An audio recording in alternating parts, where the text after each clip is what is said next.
With Phil stumbling drunkenly out of his bed, repairing in his head all the things he's wanting to be said. 19 minutes of Phil to Phil, with so much time to kill. He promised chill, but all he does instead is beg and show. The stream's online and straight away begins to whine, but all is fine as long as Shad's benign and doesn't step out of line.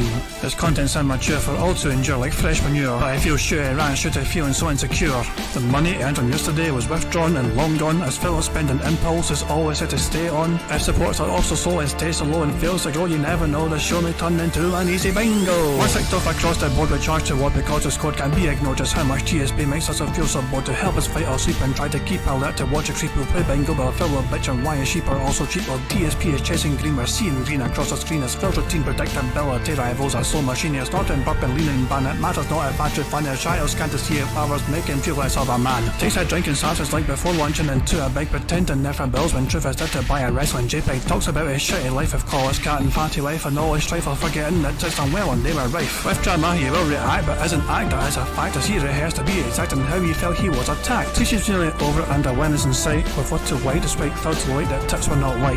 We'll say alright it is okay and now it's time for Phil to play, but first he'll say that tips will help from being off the other day. And with those words we win again, it's never if but always when the game is won, and thanks to that we made it to the very end.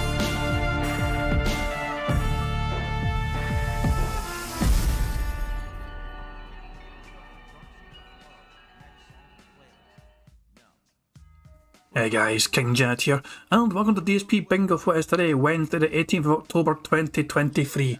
I do hope you're all doing very well indeed. As you can see, Phil Burnell is online. He's down to 474 members, so I think he's lost like one or two since yesterday. Not a big, huge, massive drop, but he's still seeing 490 for at least today anyway. And if he gets that, he'll change it again today to a higher total. The goal is always changing, the goalposts are always being moved, because Phil... that's what Phil fucking does. He moves the goddamn goalposts all the goddamn fucking time. So last night was not a fucking fantastic night for DSP. He was warned. So 672 is like I think he's a moderator. Is he a moderator? I'm not sure if 672 is a moderator, but he's at the very least a fucking member of DSP Gaming, is a fan of fucking DSP Gaming. And he warned Phil on the podcast, don't play fucking, story mode and Street Fighter. You're not going to fucking do well for support. So Phil had us to say during the podcast when he saw that message. World Tour will get no support. Did you just hear that? 672 literally just said in the chat, if you play World Tour, you will not get any support. What do you think of that, guys? What do you think of that?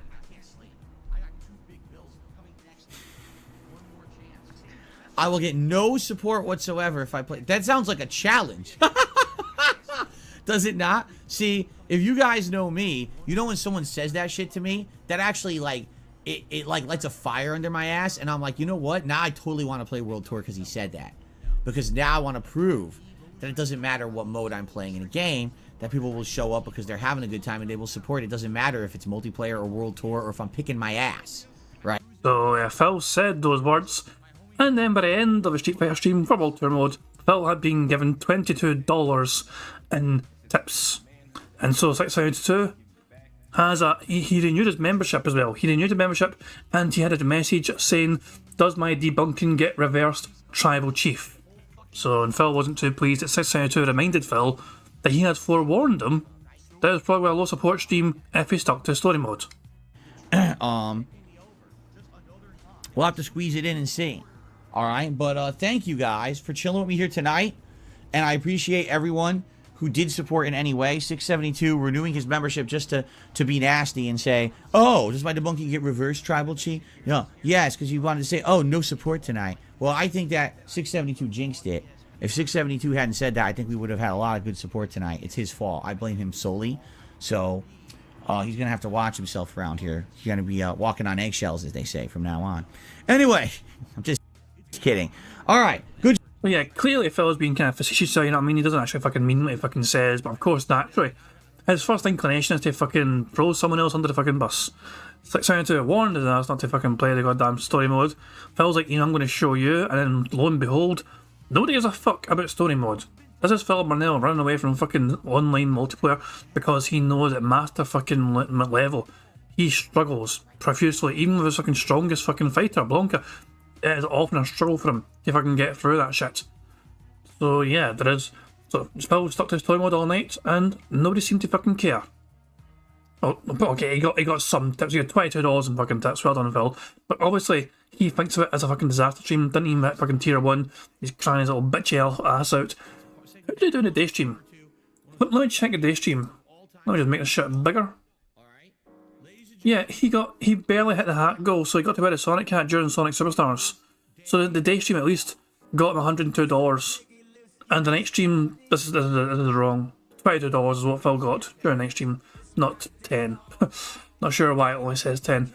Because clearly, you can see here, it says $22 on the night stream. So yeah, not very often that fucking piece is wrong there, but I guess maybe he updated it and then had to go somewhere. It's possible that piece had to, had to bail at some point and not, or so he didn't update the whole entire final total. But yeah, Phil was given like $125 for a day's worth of streaming. And he's still fucking being all bitchy and whiny and sad boy because, oh, I got fucking $22 in the fucking night stream. But fucking who, Phil? You get what you fucking deserve because you chose to play that fucking game. So yeah, that was the whole context of 672 and why he's in the doghouse with Phil currently. So there we fucking go. And I don't know, I don't think there's any updates about WWE Champions. I can search TJ's Twitter. He is usually a good source, of course. But I don't think there's anything new to report on when it comes to WWE Champions. Nah,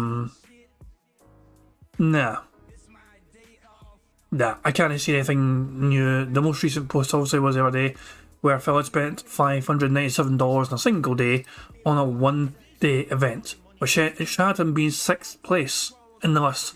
Of all the people playing in the world, he was 6th in the world because of his expenditure in the game and all his grinding in the game. So yeah, no updates since then. So as you see, Phil is online and all that shit, and he's saying good morning for like the fucking second time. He said up here at 6:51 when he fucking first turned up to his stream. He said good morning everyone. Then, 9 minutes later he says it again. As if he's fucking trying his best to try and make sure that everyone's fucking awake, I guess, and paying attention, and got a fucking wallet ready just to fucking give him all the fucking money in the fucking world. So there we go. While we wait for Phil to get online, I had this recommended to me in my YouTube recommendations. An old Mighty D video from 5 years ago. DSP tries it, calling his fans lazy, and his apology afterwards. It's both things. It's not just the fucking thing where he calls his fans lazy. It has this fucking thing after that where he makes a special video to try and apologise. But it's not really a fucking apology because he blames everyone for paying attention to the 1% of things he fucking says, and he says it's their fucking fault essentially. So it's not really a proper fucking apology. You'll see what I fucking mean. But I'll play this, and I'm going to play it at 1.5. Because the whole thing's like, 20 minutes long. So let's just get through some of it, and you guys get to see what I fucking mean.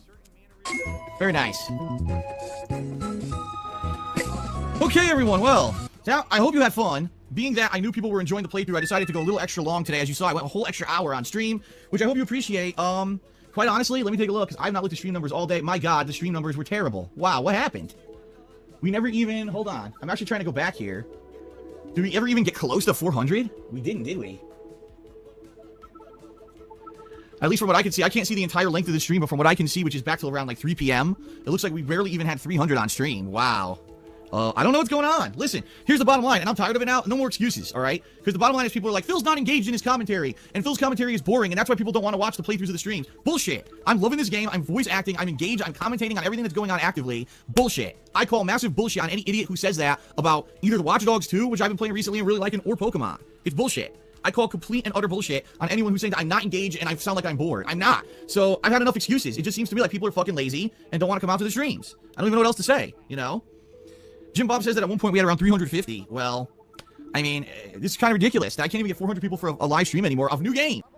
What's going on, everyone? Darkside Phil here with a special vlog. There's been some things that I've said that maybe either I didn't mean to say them that way and I didn't express myself properly the way that I said them, for example, on a pre-stream or on a post-stream this week. And, sadly, what ends up happening is when I say something maybe the wrong way or not how I intended to mean it or not really what I was trying to say. I'm a real human here and I make mistakes and I can't always express myself in the way that I want to perfectly 100% of the time. Duh. I mean, you could probably go back over the 8 years I've been on YouTube and find about 4 million examples where I said one thing and then afterwards I was like, oh shit, well I actually meant to say this, or no, really it's more like this. But when I was saying something on the fly, I didn't necessarily say it in a way that was the best way to say something, especially if it's in a way that doesn't hurt people or insult people, right?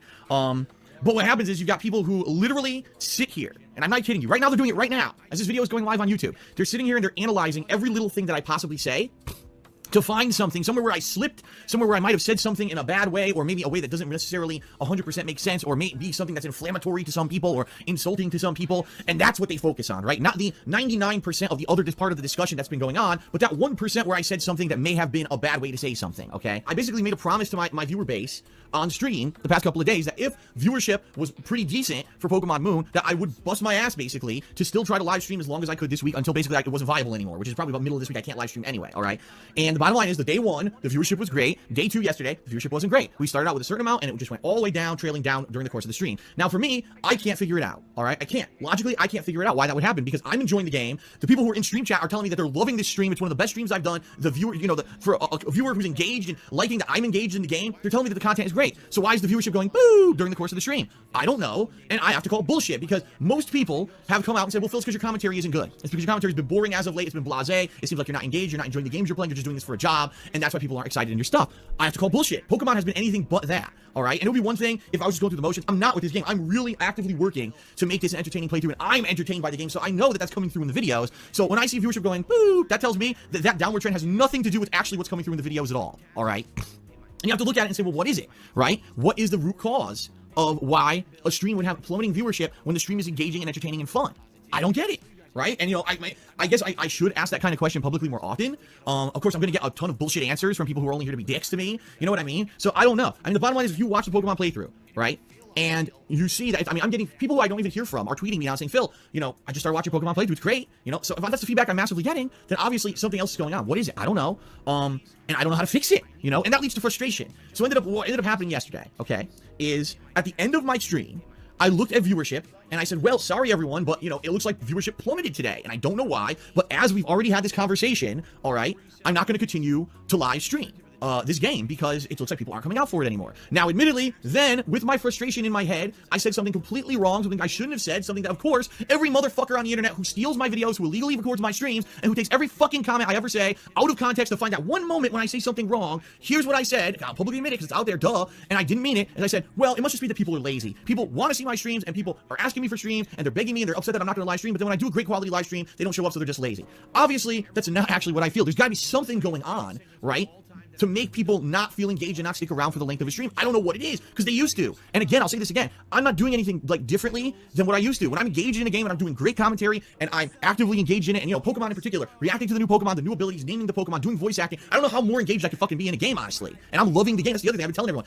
I'm loving this game. I like Pokemon Moon a lot. It's fun because it's a new Pokemon game where I'm getting exposed to it for the first time along with everyone else, and I'm seeing the new Pokemon and the new evolutions and everything. I'm really liking this game and this playthrough. Like, I'm digging it. I want to keep doing it. I'm excited today to jump on stream and continue with Pokemon Moon. And I'll be real honest with you, I can't say that for every game that I play. There's some games after 1 or 2 sessions, okay, I get what the game is. Oh, great, there's another 10 hours of gameplay.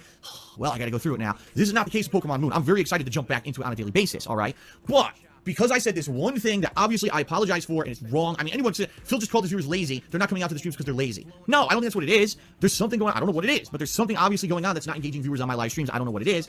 Really? He's fucking pretending to be fucking sorry, but he's not fucking sorry for saying it. He's sorry because a lot of fucking people made a big fucking song and dance with it. All the detractors fucking shared the fucking clips and videos. It went a little bit viral, Phil's fucking reaction. All these other content creators couldn't fucking believe that Phil, would call his viewers fucking lazy for not bothering to fucking turn up to his fucking stream and all that shit. So, he's not sorry for what he fucking did. He's sorry for it turning up into some big... Do you think Phil would have fucking made a special fucking video if there wasn't a big fucking reaction to him saying his viewers are fucking lazy? Fuck no. Absolutely fucking not. So, Phil, is this basically fucking damage control from Phil here? But he spends most of it fucking blaming detractors and all that shit, and all these fucking clippers and all that shit. All these people that, they fucking ruin his goddamn life by stealing his content and uploading it and all that shit. Fuck off. The thing is as well is, Phil can't even fucking claim it's stealing his fucking content because I believe it's unrecorded. The stream so his recording had ended. And then he fucking hits, stop recording. And then he has his fucking unrecorded fucking rant where he calls his fucking viewers lazy and all that shit. And he said, oh, he can't get 400 for a fucking stream of a new game. And yet, of course people gonna fucking, be like, what the fuck did you just fucking call, viewers lazy for? So, yeah. There's plenty more of his fucking clip. I don't want to fucking fall too far behind. I don't know when Phil's gonna go live. Apparently Phil's YouTube playlist is fucked up. So, long silence and back to the tunes. Apparently the fucking playlist stopped. And Phil's like, yeah, sorry all. YouTube playlists have been having issues for a few weeks now. Just randomly stop working or die entirely or go to a random vid not in the playlist. Of course it's not Phil's. It's never Phil's fault. Why would it be Phil's fault? How could you how dare you insinuate it could be Phil Burnell's fault? It's because he's a fucking streamer, and he's controlling the live fucking stream, and he's in control of the playlist, and he's in control of everything the fucking viewers see and fucking hear. How could it be his fucking fault? No, it's Shuch's fucking fault. Fucking moron. But yeah, we'll watch a wee bit more of us, and then we'll, get ready to start bingo. Because I said that's it. So the whole internet now has to turn me a new asshole because Phil said something at the end of his stream on fucking Saturday. So that's it. So now you got these kids who literally, and I'm not kidding, this is not exaggeration. There's kids who literally every day record my entire fucking stream illegally, which is completely illegal. You can't record anyone's live streams or videos on YouTube. They do it, and they take that one moment. They don't have any of the discussion about how my business is down, how I really need help, and I'm trying to get suggestions for improvement. And one of the major suggestions for improvement has been to cut down on live streaming. And we had this whole experiment this week with Pokemon that if attendance stayed up, that I would keep streaming, and that didn't stay up, and all of a sudden it was down. I was very disappointed that none of that in context. The one thing that's put up, Phil saying, man, these people are really lazy because they're not coming out to watch my streams. Of course that makes me look like a fucking piece of shit. Of course it does. And people say, well, how's it out of context if you said it? Because you didn't give the whole fucking perspective of everything that's been going on for the past fucking month.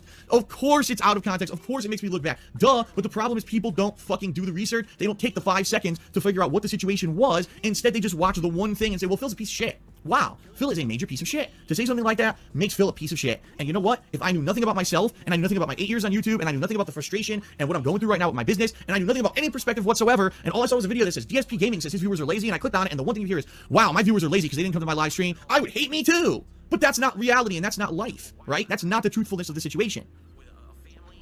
And quite honestly, that's why people hate me on YouTube. That is definitively number one, the reason that people hate me on YouTube. It's not that I said that, it's that some fucking idiot spins it to say that's the only thing Phil ever said. Here's the negative thing Phil said. It would be like if President Obama of the United States at one time was really frustrated about one thing and he made an underhanded or a comment that really wasn't characteristic of 95% of the stuff that maybe Obama would ever say, and he said this one thing, but that's the only thing that was on the fucking internet today was Obama said this one thing. Everyone would think that he's an asshole, right? But the bottom line is that he has all this other positive spin coverage too.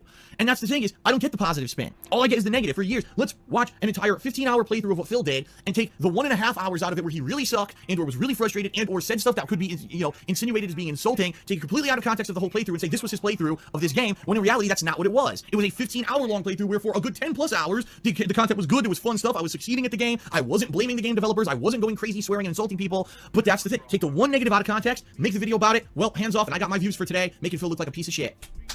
Thanks, Obama, I guess. Thanks, Obama. Oh, shit, Phil's live. Rewind. Okay, so do we have a little pre-intro thing? No, we don't. Okay, cool. So, okay, Phil's actually fucking live.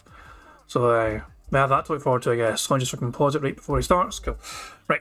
So we can't watch any more of Phil's fucking because keep in mind, there's barely any apology here from Phil. There's barely any apology whatsoever. It's all just basically him fucking... He's not really saying sorry. He's basically having a go at all these fucking clippers of his content that dare to fucking make it go viral.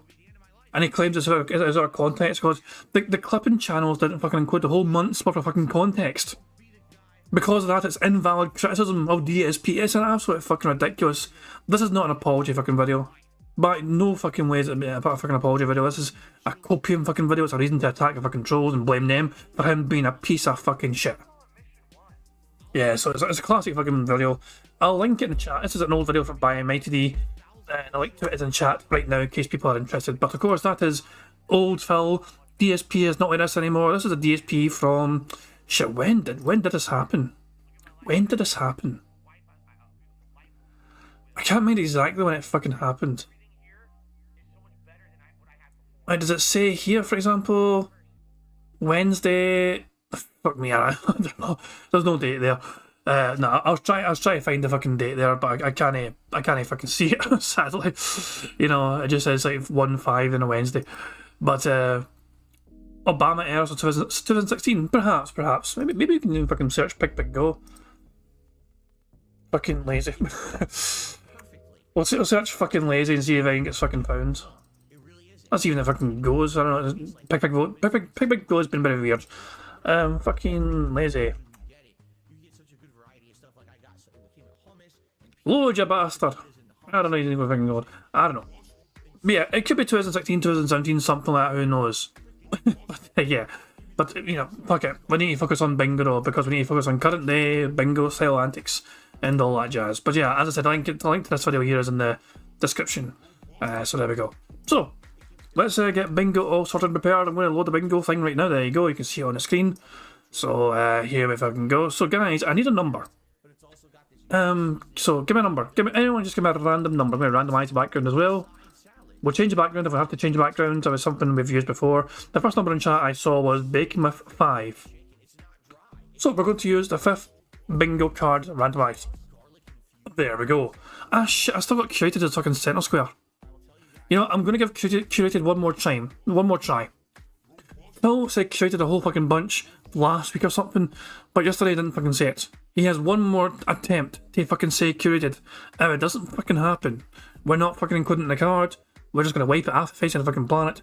Because for some fucking reason, Phil was saying this all the fucking time, curated, and all of a sudden he stopped fucking saying it. Right as we fucking have on bingo. Coincidence? I think not. I don't know. Who fucking knows?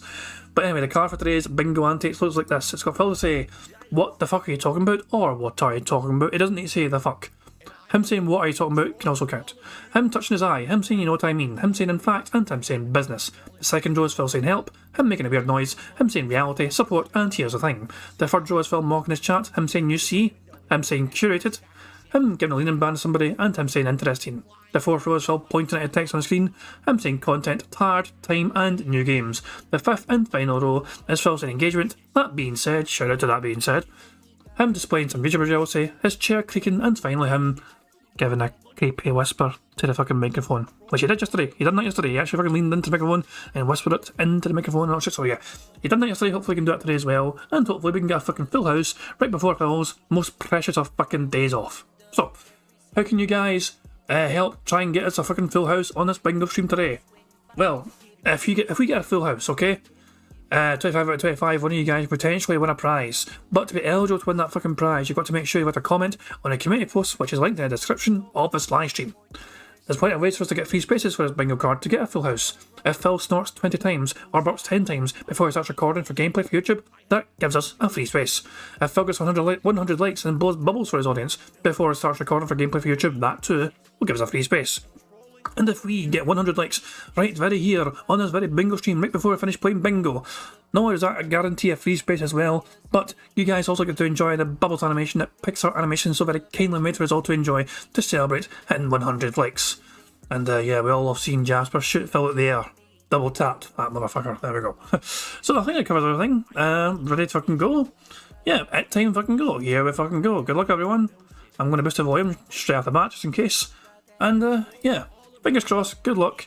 Here we fucking go. Good morning, everyone, and welcome to the show, and welcome to my final consecutive streaming day of this 6-day streaming week.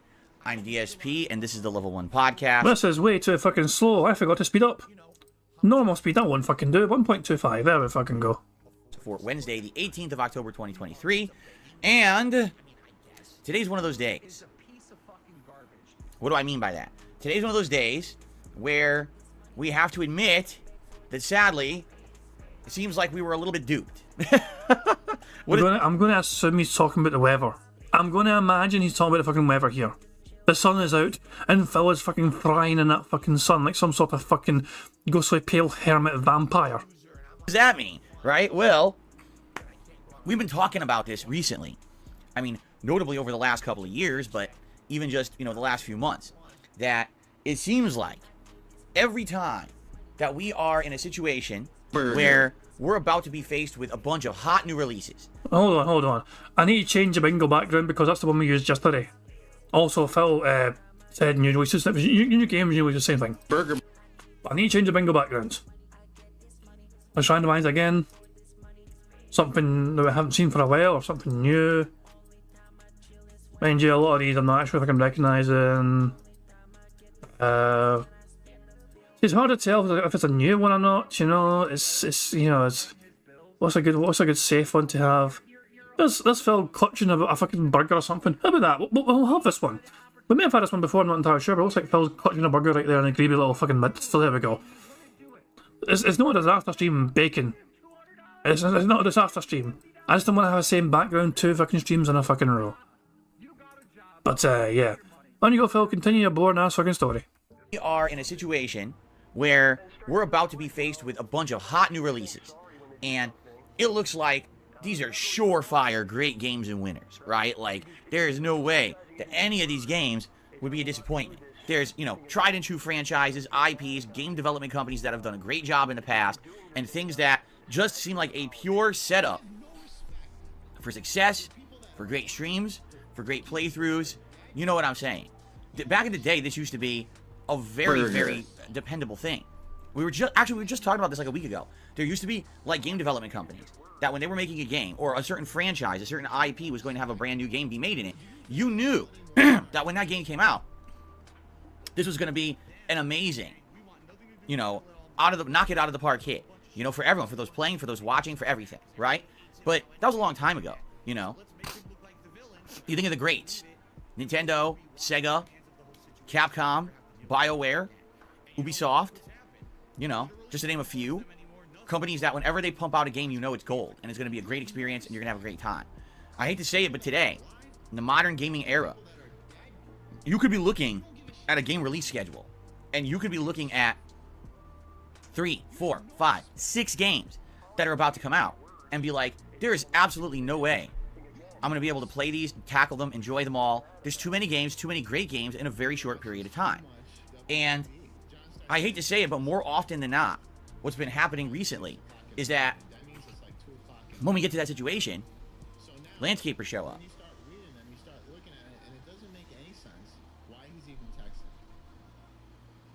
When we get to that situation, and we finally get into the thick of things, sadly, games end up being very disappointing, at least for some of that stuff. Now, this year, I can particularly tell you, there were some hits that I wasn't expecting to be as good as they were, and they surprised me when I played them, and they ended up being so good. I would say the biggest surprise hit this year, for me, was Lies of P. I was not expecting Lies of P to be that good. I thought it was... Oh, what a big surprise that fucking is.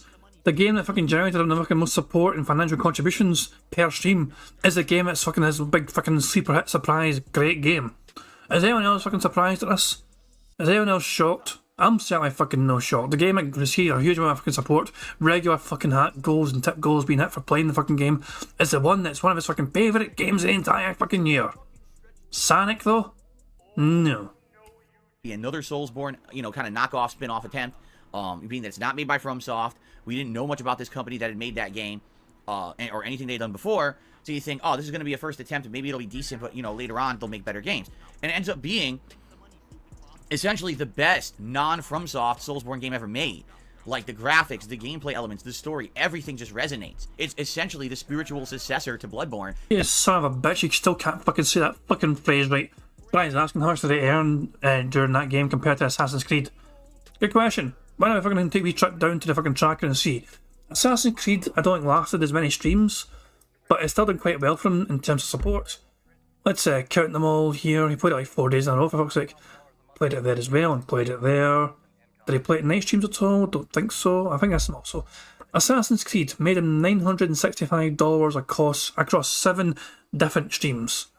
Okay, 7 different streams, $965. He averaged $138 per stream. Now let's check out Lies of P. Night stream there, here, what else? One there. So make sure I tick them all, don't miss any. And yeah, I think I've got them all actually. Yeah, I think, hold on, there's actually a couple more down here. My bad, there's some more down here. I think that's them all now. Did I tick that? I did, okay. I think that's all. So, Phil, for playing Lies of P, made $1,141 in tips, averaging $95 per stream. Technically speaking, he earned more money playing Assassin's Creed, at least per stream, compared to Lies of P. But Lies of P was a longer game, it took him longer to finish the game. He had like 12 playthroughs of it, 12 different streams, sorry, of it. So there we go. That might be why, you know. But yeah, but every stream though, like yeah, he was doing quite well. It was not unusual for him to fucking hit hat goals and best goals playing Lies of P. So there we go. That's interesting wee comparison between the two games. And yeah, it's just it's fucking bizarre to me, like how Phil rates his fucking games. It really is strange, but then again, greed controls him. We've always wanted, right? Well, for every Lies of P, okay, we've got a Final Fantasy 16, a game that on paper sounds good. You've seen all the previews, it looks good, and then you play it, and the game is just fucking boring as dirt with bad pacing, blasé storyline and really bad repetitive easy mode gameplay, and you're like, what happened to this franchise, right? Now, I could easily go through all the different games from this year and tell you which ones were hits and which ones were misses, all right? But particularly, you know, this week, I thought for sure was going to be a crazy week of having to balance a ton of games. You know what I mean? Like, no way I was going to be able to beat them all in a short period of time. So it was going to be a struggle to juggle all these new releases. Because in a 1 week period, we had Sonic Superstars, Spider-Man 2, Super Mario Wonder, and Alan Wake 2. Also, while I wanted to at least maintain some gameplay of games such as Street Fighter 6 and Starfield without completely dropping them out of the rotation. Okay? And I absolutely knew this was going to be a daunting challenge. And I was highly anticipating this. I got very hyped. Yesterday, I wore my Sonic tie-dye shirt. I mean, hell, today I'm wearing this Sonic shirt. We had a whole Mobius layout on the podcast yesterday. I made the announcement that if we reach $100 in tips on yesterday's stream, that in a very rare move, I would wear my over decade-old Sonic the Hedgehog hat. Yeah, and that fucking happened, but not without you fucking profusely fucking begging for people to fucking turn up and support. Did you guys see the fucking midstream beg that Phil had? Let me fire up for you. Let me find I think Snort Burnell. Sorry, Snort Hogan. There's so many snorts out there. I get confused. You know, two of them. I do apologise. Snort Hogan. I'm pretty sure I clipped it. Let me find it in my subscription feed, and you'll see this fucking midstream desperation fucking beg that Phil had. Yeah, here it is. Here, it's like a 5-minute clip. Shush, you're not ready for you. There we go. So let's get this up here. So yeah, Snort Hogan, DSP's unrecorded guilt tripping and begging no money since he started playing Sonic. So let's start it from here. And here is what Phil was like. So keep in mind, Phil ended the podcast yesterday at $42. Before he started freaking gameplay with Sonic, he had $42 in tips. And then he played an hour of the game, and he still had $42. So Phil made an absolute fucking point to make sure that people are aware that the fucking, you know, contributions have fucking stopped altogether and died. More coming. Thanks for watching. Okay. So yes, guys, it is time to split the part here. And, I'm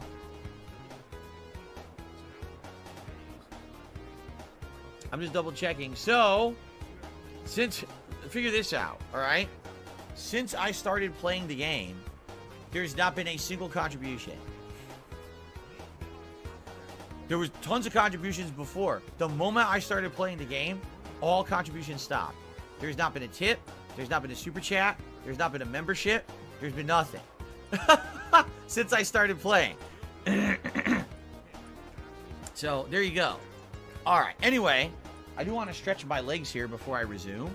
And I wanted to see... Oh, okay, so you guys didn't say anything. We're at 115 likes. So that means that... Oh yeah, I mean, fucking blue bills for a second. It gets better though. So he had that fucking little midstream fucking rant, okay? And then, No. DSP tries it emoji, okay? He clipped it as well. But he also shows what happens here with Phil. So, where is it? Let me see if I can find it. It should be too hard to fucking find. Give me a second here. Where is it? Where are you? He plays the game poorly. He's not having a fucking good time. Then he has some dumb bastard fucking super chat him. So yeah, this is the funny thing. So he's at $42, okay? He's at $42 fucking dollars. So someone gives him a super chat for $58. Now that adds up to 100, doesn't it? But he didn't realise that it was super chats that he was doing and not tips. Phil wanted tips. So the guy that gave him fucking $58 in a super chat says, "Gotta go fast, get a chili dog in you and finish strong." And Phil is naturally kind of, you know, thankful, of course, but clearly it doesn't count towards the tips goal. Very much final laugh. I appreciate that very much. Then that helps a lot. So here we go. Okay. The same person comes back and gives him a $58 tip. The same person. So this one same person gave him a $58 super chat and then realised the error of his ways and then gave him a $58 tip instead. All right, let's continue, right? No, super chats don't count towards the tips goal because tips are not super chats. They're completely different. We all know that. That's why they're called two different things. That's why they come in differently. They look differently. That's like saying, well, is the apple the same with an orange? If you have an apple counter, why don't you count it when someone hands you an orange? Because they're not the same. They're still good, but they're not the same. There you go. I'm confused. Anyway, let's shut this out. I got a very generous $58 tip from Final Lap 87. Thank you to Final Lap 87. I appreciate that. It looks like Final Lap originally was trying to tip 58 to get the goal, but did it super chat and didn't realize that didn't count towards the tips goal. Well, thank you for that. What a fucking idiot. Agreed. What a fucking idiot. So, how can Phil not feel any sort of fucking guilt about that? He's telling people the guy was fucking stupid to fucking do that and all that shit, basically, you know what I mean? But he's not trying to fucking say, do you want a refund? No. He could have offered to fucking refund the fucking tip because the guy fucking gave him $58 in a fucking super chat. Phil feels no goddamn guilt whatsoever ever. He's happy to fucking get all the fucking money in the fucking world. And that's, if I was in fucking Phil's shoes there, fuck I'm not, of course, but if I was in this fucking situation there, I'd feel so fucking guilty that someone fucking done that and got mixed up and confused. I think most people would fucking feel awkward as fuck and feel awkward and, you know, just say, guy, you know, you want to refund one of these or whatever, do you want to try and refund one of these? But no, Phil's like, thank you for all your fucking money, thank you for $112 in total contributions from you because you're too fucking stupid to understand that the first contribution should not have been a fucking super chat.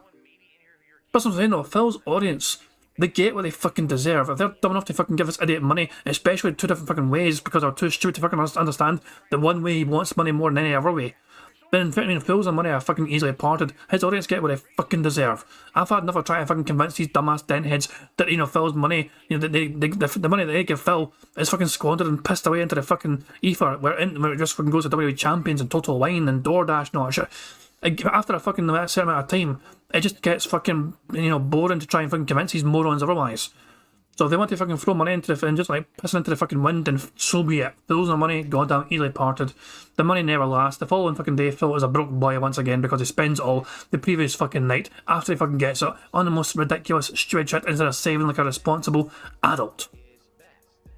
So yeah, just rant over. Also there's autos, of course.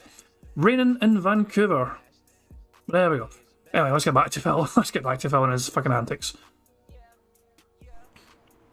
That I still have to this day, and I've worn for the most of the major Sonic playthroughs that I've ever done, including Sonic Generations, Sonic 2006, Sonic Mania, Sonic Frontiers, Sonic Forces, Sonic Boom, and others. Okay? I got hype. I got really freaking hype. With good reason. And then what happens? Why did I get excited? This is my fault. I hate to say it. I set myself up for disaster, right? I did. I really did. I got the whole schedule cleared. Remember, I purposefully played Assassin's Creed Mirage a ton so that we could get through that game within a week to make room for all these new releases, thinking I'm going to need that time. What happened? Well, I'll tell you what happened. You ready? Because this is going to be the major story we're talking about today. I played Sonic Superstars yesterday. By the way, his stream title is Will We Beat Sonic So Soon? Basically, Phil might be finished the fucking game today. The game doesn't last that fucking long. And Phil's making a big fucking song and dance about it. Phil fucking likes it though when fucking video games don't last too fucking long. It means he can fucking move on to the next one and try and get a lot of money from that game instead. Alright, and man, let me tell you guys something. I'm pretty disappointed. Alright, yeah, to say the least. First of all, the first entire 2 to 3 stages of Sonic Superstars are very slow. You would say it's supposed to be Sonic. Sonic's supposed to be fast. He's supposed to be lightning fast, and especially for a new modern 2D Sonic, you would think they're going to have all these new gameplay elements, they're going to have super speed that can run on a modern console. No. No. It starts off really slow. It feels like you're playing Sonic 1 on the Genesis, really. I mean, there is some stuff in there that's fast, but the controls do feel a little bit like your character is kind of on the slower side. The game throws a million mini-games at you. And if you want to know the truth, the mini-games, I was thinking about this after I played yesterday, right? They're so prominent because you're constantly doing them. You're either doing a Chaos Emerald ring where there's the new mini-game to get the Chaos Emerald, which I'm going to be honest, I don't like it. This new mini-game to get Chaos Emeralds is obnoxious. It's the emerald's in front of you floating away, and there's a bunch of dots. And all you're supposed to do is hone in on a dot and press a button and hold it and release it, and you do a swing like Tarzan swing on a vine. You swing. okay? And you get momentum to push you towards the next group of dots to grab. Sometimes you get rings. If you grab a ring, it gives you more time because it's a timed event. And the more rings you get, the more seconds you get on the clock. Sometimes you get a boost, and the boost is what you absolutely need. You can't really get the Chaos Emerald without grabbing the boost. The problem is you don't have free control of yourself in the air at all. You just kind of swing with momentum and hope that you get near another thing you can grab and swing towards the Emerald with. It really does seem completely random and out of your control. Unlike the other mini games that used to be in Sonic, where, yeah, they were difficult, but they were all mini games you could actually actively control and play. This one is just kind of like a weirdly designed, annoying one that is frustrating to try to do, because you want to get the emeralds, right? That's one of the major objectives of any 2D Sonic game, and it really seems like sometimes it's out of your hands. You're just going to have bad luck. Problem is, it's limited the amount of attempts you have to get all the emeralds. So you just have to have good luck 7 times during the course of the game, or you're screwed and you can't get them all. The other mini game is the return of the Emerald minigame from the first Sonic the Hedgehog. The one where you're in that labyrinth, and you're going through a maze, and you have to hit certain things to make it spin faster or slower, and you have to try to avoid the things that suck you out of the maze, and at the end of the maze, there's an item you need to collect. It used to be the Emerald. Now it's medals, okay? And I had to say it, but this is so frequent. Every checkpoint, you're going to get one. You're going to find other portals hidden. You're going to get them. So I was thinking about this. I was like, so yesterday I played Sonic Superstars for 3 hours, right? Out of those 3 hours, I would almost think, I'm not exaggerating, half the time I played, I was in a bonus stage. That's how lengthy, or how many, I should say, there are, and how much of a distraction they are. I feel like if this game didn't have the bonus stages, it would be even shorter, and it would seem like an incredible, ridiculously short game. Okay? Even that being said, with the bonus stages, you know, yesterday I spent 3 hours in it, and I beat World 1, 2, and 3, all of which I found incredibly boring. 4, 5, 6, and 7 weren't bad. They felt more like interesting Sonic stages, okay? But in 3 hours, I beat 7 worlds. And I got 4 of the 7 Chaos Emeralds. And I beat a ridiculous amount of the optional maze stages and got, I think it was like 40 to 50 medals. And you might say, well, what are the medals for? Well, you wouldn't even know because the game doesn't explain it. But there's another mode outside of story mode where you build a robot. And apparently you can take that robot online for an online competitive mode called Battle Mode. But it doesn't have anything to do with the main game. So why would you care? Right? And that's really what I'm wondering, like, is that really what they're expecting you to do in this game? So that you're going to play through the story, you're likely going to beat it really fast, right? And then you're going to play the battle mode, and that's where the longevity of the game is supposed to come from? Because if you guys don't know, Sonic Superstars has 12 worlds. 12. That's it. And we already beat 7. So today's 3-hour session, unless the final worlds are double the length of the original 7, I think we're beating this game today. And this game is a full $60 retail release game. This is not a discounted, you know, short game. They're selling it as if it's a full-fledged retail game. It's not. At all. Not even close. It's as if the game developers got confused and they thought that this game came out in 1993. It's 2023. We are 30 years later. We have games coming out for $60 that last 40 to 60 hours, that have crazy long stories, awesome elements, all kinds of crazy good stuff, high production values, and this game is selling for $60 and you can beat it in 6 hours? And then what's the incentive to go back? Get collectibles and get trophies or achievements? You know, I don't know. I'm pretty disappointed right now. Now here's the thing, each character plays differently.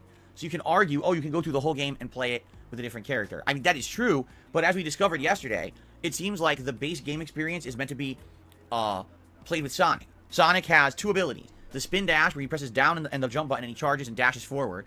Or, when you jump and you hold the button down, you do an aerial charge, and when you land on the ground, you can immediately take off and zip away with a speed dash. So he's got 2 moves, okay? But basically, his jumps are pretty bad. Just like they used to be in old Sonic games, they're not very good. This game doesn't have any useful power-ups. Remember Sonic 3 where you get the double jump and stuff like that? None of that exists in this game. So, basically, you're just basic Sonic trying to go through the game, and that's the hardest thing. Some of these boss fights are actually designed that you have to solve a puzzle in order to beat it if you're basic Sonic, okay? Now, there are 3 other characters. There's Tails, Knuckles, and Amy, and each one of them has unique movesets. Tails can fly, and when he flies, let me tell you, this fly is seriously better than it was in Sonic 2. He flies way the heck up there. And you can keep mashing a button and fly for a while. Now, he does eventually get tired. It's not infinite. But, dude, he takes off. And this is easy mode for exploration of the stages. You miss a jump? Who cares? Fly up there. Oh, I want to explore over there. I saw a hidden item. I passed it when I was zipping by. Who cares? Turn around, fly back. Super easy. And I almost feel like Tails is supposed to be easy mode. Like, for someone who's not good at these games. You know, let's say you're playing it with your younger like you, brother or sister and they're not good. They get to play as Tails. Okay? Knuckles He can climb walls, and he can do his gliding punch, all right? So definitely more maneuverable. Not as good as Tails, but still kind of neat. He has that special ability. I don't think he really can do much else, though. Like, I was looking, can he punch through a wall or do anything special? It doesn't look like it. It looks like that's it. He just glide and grab and climb. So he's good, but definitely not as good as Tails, but still better than Sonic. Then you got Amy. Now, Amy has a double jump. If you want to talk about easy mode, Amy's double jump alone beats most of the bosses of the game.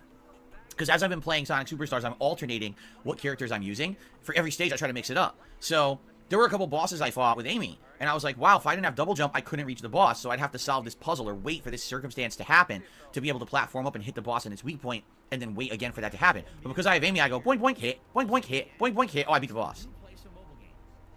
Burger. Oh. You know? She also has the hammer, and if you run and hold the button, she, like, hammers in front of her, so I think it's just a running attack that keeps her, like, hitting enemies without having to dash into them. But basically, like, every one of the characters, Tails, Knuckles, and Amy, make the game very easy. Okay? Sonic, playing with him, is way more challenging. So I recommend if you're someone who likes classic Sonic games, and you want a challenge, you gotta play the game with Sonic first. The thing is, though, there are optional stages in the game that you absolutely must play the other characters in. They're only for those characters. So you're gonna be stuck using them anyway, regardless. By the way, hold on one second. Let me guess. Closing the window. The landscapers. Motherfuckers doing a goddamn job. How dare they? Ree.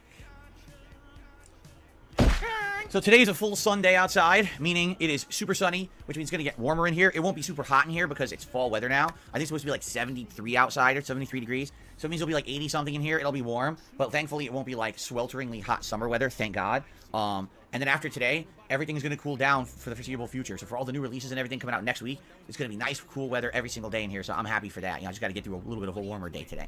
Anyway, so FYI, if you're interested in Sonic Superstars and you were thinking, wow, this is going to be this like the spiritual successor to Sonic Mania, and it's going to feel so amazing, it's going to be a modern 2D Sonic game. Did he actually say it right there for once? Did he actually fucking say spiritual successor properly? FYI, if you're interested in Sonic Superstars and you were thinking, wow, this is going to be this like the spiritual successor to Sonic No, I still said it old fucking dumbass wrong way. Fuck off, you dumb cunt. Mania, and it's going to feel so amazing, it's going to be a modern 2D Sonic game, and it's going to be all this robust content and all this awesome... No. Robust! We have a robust from out of fucking nowhere like an RKO. The first few worlds suck, just being honest, they really do. They're kind of boring. By the time the game gets good, you're already over a third into it. You're going to want to use the other characters because you want variety, but when you do, the game becomes too easy. The game is more about constantly doing the mini-games than it is the actual main stages. The mini-games are more prominent than what you're doing in the main stages of the game, honestly. And it appears the game is way too short. It looks like I said, we're going to beat it today. And it's like, what happened here? It's 2023, and this company that made the game didn't realize that people would want more out of a full $60 release. I'm really baffled at this one, especially because we had Sonic Mania. Let me put it this way, okay? If Sonic Mania had never come out, and that was what, 5, 6 years ago? I can't remember when Sonic Mania, 2017, 2018? So it was like 5, 6 years ago, whenever it was. If Sonic Mania never existed, and this game came out, I'd be like, okay, well, I get it. They're trying to go back to their roots, and this is a good first attempt, okay? But we had that already. It was called Sonic 4. Anyone remember Sonic 4? It didn't do well. It came out, and no one really liked it. And this basically feels like Sonic 4 Part 2. So maybe this is Sonic 5. But Sonic Mania came out. And Sonic Mania was everything we wanted from a 2D Sonic game. It had a retro feel and vibe. It had amazingly kicking tunes. It had gameplay elements that returned from the previous Sonic games and added in with even newer gameplay elements. It was lengthy. It was fun. And by the way, it wasn't a full $60. So to me, when this game comes out, I'm like, what happened? Something happened during development. And at one point they just said, meh, well, we're just going to release it. Really? And you're just going to see what happens. You're just going to throw it out there in the wild. You know, the thing that gets me is, on Friday, we've got a new 2D Mario game, right? Super Mario Wonder. You absolutely know that there's going to be direct comparisons between Sonic Superstars and Super Mario Wonder, because both games are a return back to the classic 2D roots of these platforming franchises. Did they not understand that the game they were putting out was going to be strongly slammed and criticized when put up to another game of the same exact genre? How did they not figure this out, right? Like, I really have no clue what the management were thinking who were running this project. Like, on no way, shape, or form could they have thought that this was passable and people were going to let this fly in 2023. you know? And again, the game isn't broken. It's not a buggy mess. It's not a joke. It handles fine. The controls are fine. It reacts when you press the buttons. You know what I'm saying? The problem is, it's just an awful value. Terrible value for what's in the game. The game doesn't even feel as good as the last attempt to make a 2D Sonic, which was meant... How can you say it's not fucking value for money when you've not actually tried the whole fucking game yet? You've not even finished the fucking game. It sounds like a short game and story mode, but it sounds like there's more to it as well. Especially in multiplayer. You've not even tried that, you've not touched that yet. So, how can you actually fucking say for definitively, certain that a game is ripping you off when you've not even tried the entire fucking game? And what it has to offer you yet? Years ago, so how can you sell it for $60?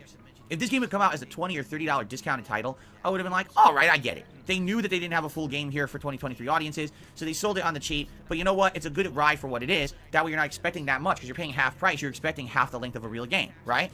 They charged full price. There's fully expect new games to be like 10 hours in. This game's like fucking 6 hours long apparently, 6-7 hours long. So it's felt expecting a new game should be like 12 hours. I wouldn't consider a fucking game that's 12, 14 hours long to be a good fucking investment for 70, fucking dollars or whatever. Or 60 fucking dollars or whatever. No, you want to... Look, I'll say, to me, as a... in the past, as a child, I probably didn't fucking care too much about fucking, replayability in games, but as you fucking get older, you want your fucking games to have replayability to them. You want games you fucking want to keep going back to because you enjoy a fucking game, you enjoy experience. Whether it's a fucking great multiplayer mode or a fantastic fucking story you fucking love going back into, or maybe even a game that fucking offers you different kind of ways to fucking play the game, like, your Fallouts or whatever, your things like that. You want replayability, you want value for fucking money. But Phil doesn't look at games that way. Phil looks at games instead of value for his time streaming a fucking game. And the longer the fucking game is, the more that game probably won't pick up in popularity and support, and he knows it's going to fucking hurt his channel and his business. So Phil's opinion about fucking games does not fucking correlate to gamers.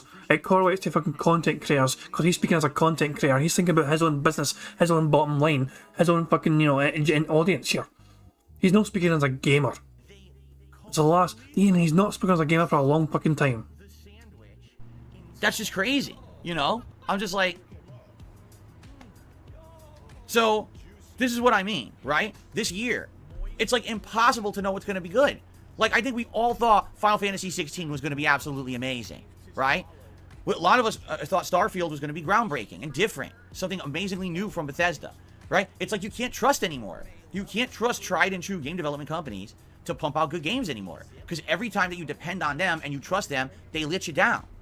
And then you get a diamond in the rough like Lies of P that's like, oh my god, I never expected anything would be this good. And the game is super good. You know what I'm saying? I'm going to be honest with you guys. I'm pissed off. Alright? Now I'm going to still... Don't listen. Don't listen to that yet. I am going to enjoy the game. We got a whole stream today of this to finish it off. And if we finish it off early, I'm going to try, I guess, the other mode, which is what... I just want to emphasise one thing before we even continue. Phil has already made a profit on this game. $60 spent buying the game, $100 in tips playing it for the first stream. Phil has already fucking made a profit playing this game. He's not lost any money playing the fucking game. He is up financially playing this fucking game. So I don't know why he's fucking pissed off about fucking, being ripped off, whatever. No, Phil, you have made profit playing this fucking game. You're up. Like most, not only $100 in tips, but $58 at least in super chats because of one fucking moron that thought super chats and tips for the same goddamn fucking thing. Battle mode, I at least want to see what it is because it's in the game. I have absolutely no desire to play it more than once. I don't care about an online battle mode. I want to fucking just play a platformer. That was the point. How are you going to fucking dismiss an entire mode that you don't even know about? For all you know, you're going to fucking enjoy the mode greatly. You have no idea what it's fucking like, Phil. You're writing something up without even fucking trying it.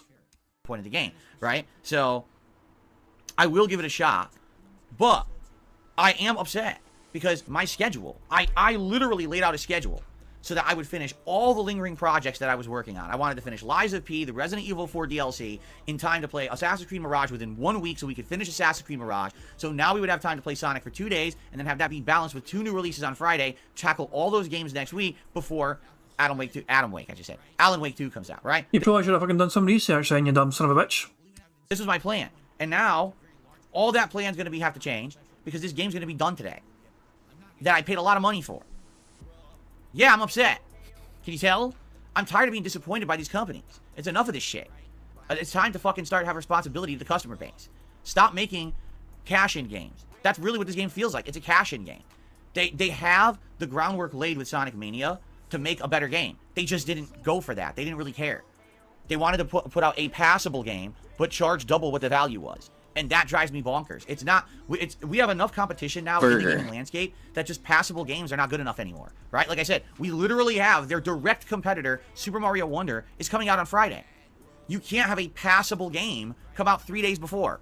It has to be outstanding. It has to be good. It has to resonate. It has to have value. It has to have gameplay elements that you're going to remember. I mean, hell, even the soundtrack of Sonic Superstars is far inferior to other Sonic games. I think there's been 2 stages that I've really liked the soundtrack. I think stage 4 and 5 were really good. And outside of that, I can't even remember any other music. What the hell happened here, right?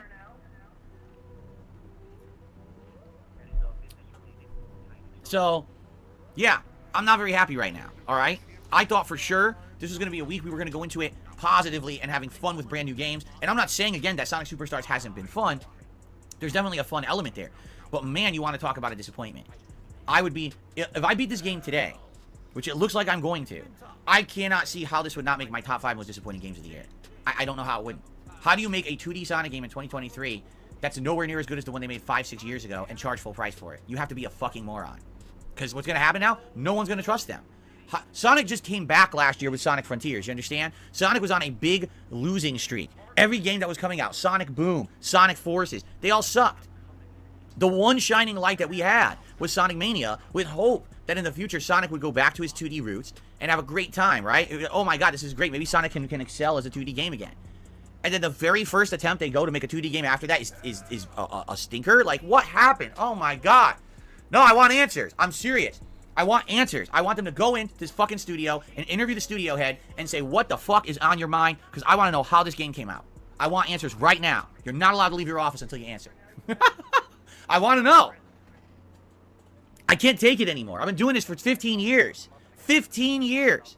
Do you want to know the truth? All right, you want to know the truth? I played this game for 3 hours, and we're going to beat it today. So far, Sonic Colors on the Wii is a better game than this game. Sonic Generations is a better game than this game. So far. Now, I'm going to finish it. Maybe it's good at the end, right? But I'm just like, what on earth? What has happened? Why are we allowing this to happen? We shouldn't allow it to happen. This game should be taken to task. And I hope it does. I hope that people now will look at this and be like, what the hell just happened? How do we allow this? And how do we get duped? Because I got duped. I got duped. You know? Anyway, let's see what happens today. I am hoping for a good ending. Like I said, it actually did get better the further in I got. Like, I would say around stage 4, it got pretty good. I liked the stage. And, like, some of the other stages were pretty unique. They're just too short. So, if there really are 4 or 5 worlds left, I hope that they're really good worlds, and we have a good time, and we wrap it up, and it is a good overall experience. It's just way too short. I guess we'll see. But I certainly was never expecting that today, on Wednesday morning, I'd be sitting here telling all of you, it looks like we're going to beat the game I just started yesterday. And this is supposed to be the big start of a 2-week push of brand new releases. Like, what the It kills me. It kills me. I can't take it anymore, man. I can't take it anymore, man. I'm going to bubble my brains out. Okay. What? What? Yeah. It kills me. It kills me. I can't take it anymore, man. I can't take... Hold on. I think we can do something with this. My stream is my place of business. The company's name is Brunel Productions. Jesus. There we go. Anyone good at Photoshop? Anyone good at Photoshop? Oh, my god, so let me just get this. This is like one of the only frames where he's actually looking at the camera. Like the rest of the fucking time, he seems to kind of just be staring at the side a wee bit, doesn't he? So hold on, let's Take it anymore, man. Man, he looks at the camera again. No, yeah. But then he's smiling though there, so it kind of ruins it, you know? Kind of ruins it, yeah, so nah. Let's see how we do with this, let's see how we do with this one. Perfect. Perfect. And good as all the shit fucking hair. I'm going to send that to Piece of Peace. Give me a second. I'm going to send that to the... so hold on. Any good Photoshoppers? There we go, so... I mean, people can do whatever they want with that. I get a piece anyway, whatever. And a couple more people there. We'll see what happens, I guess. But there we go. We have Phil holding a gun to his head, making fun of suicide. What a fucking great person now. I'm gonna bubble my brains out. Okay. Excuse me. I need to calm down now. I need to calm down. Okay. Well, let's see what happens today. All right. What's funny is Avarice says, don't forget there's a Sonic hat eligible today. Well, you see, that's the thing. I actually made this playthrough kind of a special event. I dressed up for it. I had a layout for it yesterday. I dressed up for it. Phil, you put a t-shirt on, for fuck's sake. You put a fucking... Instead of wearing one different t-shirt, you put a Sonic t-shirt on instead. I fucking dressed up for it. Motherfuckers pretending like I've fucking done something amazing by fucking putting a Sonic t-shirt on.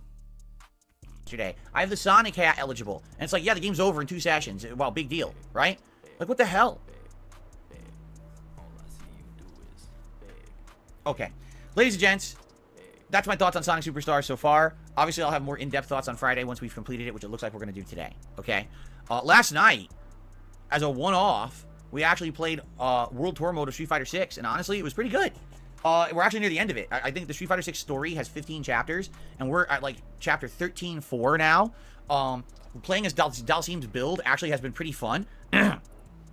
Because it allows you to do crowd control against a bunch of enemies, and the story actually has gotten pretty interesting. We had to enter a tournament and fight a bunch of enemies, and there's the secret clandestine return of Shadaloo, and it sounds like JP is the new leader of Shadaloo because Bison's dead. So there's all this cool stuff going on in the story. We had a good time. We relaxed. We chilled. It was a good night's stream. And just so you guys know, I have every intention of beating the World Tour mode of Street Fighter 6. I don't know when. It could be this week. It could be next week. I'm not sure. But absolutely, we're going to beat it at some point moving forward. I want to finish it, even though it's been 4.5 months. You know, I told you guys I would finish it, and we're on pace to actually wrap it up in 1 or 2 more night streams. We'll definitely beat it. So for those that were here, thanks. If you didn't see it yet, check out the vids. They're on demand. I had a great time with it. I hope that you guys will check it out. All right? All right. So now, let's talk about the schedule for the week.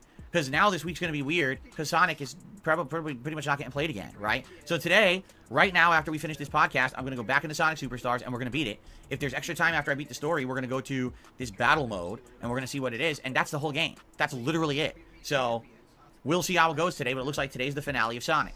Tonight, on the late stream, more Starfield, and you know what? For the first time in a long time, I'm actually genuinely excited for this. Why? Well, first of all, I like the late night chill streams we do with Starfield, but the game picked up big time in the story department last time we played it. There's some really interesting stuff going on now in the story of Starfield. So I'm excited to play it tonight and see where the story goes, and I am. I'm going to continue on with the story quest line and keep going with it because I want to see where it's going to lead us. So I hope you'll join me tonight, 6:45 p.m. Pacific time for Starfield fun and some action stuff going on. It's not just sitting around doing boring shit. There's actually interesting stuff going on right now in the game, so it should be a good time. I will not be here tomorrow. Tomorrow's my day off. Got some errands and things to run and do tomorrow. But for the most part, I'm hoping to have a more relaxing day. I haven't really had a relaxing day in a while, so I'd like to be home with my family and just maybe watching some playthroughs or watching some stuff. And, you know, the calm before the gaming storm, you know, want to prepare for that, give my voice a little rest, because all week I talk all day, every day on stream. It's good to give my voice a rest and not have to talk all day on my day off, too. So it should be fun. And when I come back on Friday, double release day. Spider-Man 2 on the first stream, Super Mario Wonder on the late stream. That is right, making this clear, there's no Friday night fights on Friday. We're doing all new release content on Friday. Okay? Then on Saturday, we're flipping those streams. It'll be Super Mario Wonder on the daytime stream and Spider-Man 2 on the late stream. Okay? Sunday is my React day. So we're going to do DSP versus the Internet on the first stream. Now, the late stream on Sunday, I think we should break it up. Instead of doing Spider-Man or Mario, we could either do a night stream of Starfield or we could do a night stream of Street Fighter for variety to break up the week, okay? Because the rest of the week will be those 2 games. So I figure let's do a variety stream on Sunday night. What it'll be, I don't know yet. Maybe we'll talk about it Friday, Saturday to determine what we want to do Sunday night. And then basically Monday, we're going to do like Spider-Man and Mario. And then Tuesday, we'll probably do Mario, Spider-Man. And then Wednesday will be the final day and we figure what do we want to do next? Do we want to focus on either one? Do we want to do another random stream like of Starfield or Street Fighter or whatever? We can figure that out. But that's the week. No Sonic. If Sonic was in the mix, it would have been those 3 games all alternated all week long. But Sonic's going to be done. So really it's going to be a huge focus on Spider-Man and on Mario. So I hope that you guys will join me for that over next week. Pretty much double new release all week long. Okay? Now, a week from Friday, which is the 27th of October, we've got Alan Wake 2 coming out. And yes, I'll be honest with you guys, I'm excited for it. Please, Lord, oh my God, please, Remedy. please, if you, Remedy Games, anyone who works for them, the management, please listen to me. Please, someone send this message to Remedy Games. Please, please let Alan Wake 2 be good. Please, please. It's been too long. We've waited way too long for another Alan Wake game, okay? Alan Wake was a very special game back in the day for me. It was a very creepy, thriller-like game. A lot of people liked watching me play it because of the story element. At that time, I hadn't played many games like that on YouTube. I really enjoyed it, even though admittedly near the end of the game it kind of got a little bit too grindy and repetitive. Overall, it was a unique experience, and I really enjoyed it. And over the years, people still remember Alan Wake. I mean, I've replayed the game when it was remastered. I played that American Nightmare DLC expansion. You know, it still has a place in gaming culture. People still talk about Alan Wake. People still enjoy the game a lot. So for me, I'm really hoping Alan Wake 2 is good. And it's exciting because it looks like it's a combination of the original elements from the original game with a strong horror element this time. Gore and real risk and stuff like that. You know what I mean? That's cool. I hope so. I hope, you know what? You know, this game could actually take up the reins for missing survival horror games of the old style. Like, there's no more Silent Hill or anything like that right now, right? I mean, maybe it's going to come back, but this could be a good game that actually gets our juices flowing for that element. And by the way, it comes out just a few days before Halloween. What a perfect time for a game like this. So Remedy, please let this game be good. Please, no more disappointments in 2023. I really want to be happy with this game and be excited and be able to talk to my audience and enjoy it every day and be like, wow, I can't wait to jump back into this thriller game again today. We're going to have a good time together. It's going to be scary. It's going to be fun. I really hope it's good, man. Please, don't disappoint again. No more big disappointments this year. I've had enough. I can't take another one. My heart, my gamer's heart is palpitating with worry that Alan Wake 2 will be disappointing, and I hope it won't be. Seriously, I hope it's good. Good Lord, I hope so. Okay, anyway, so that's on the 27th, and then keep in mind, on the 31st is my Halloween Marathon, and if you guys have not yet, please vote on the games you want to see during the Halloween Marathon. The one game that is locked in and we're absolutely going to play is the Texas Chainsaw Massacre. That was the members' nomination, but you guys are currently openly voting on a series of games to be played during the event.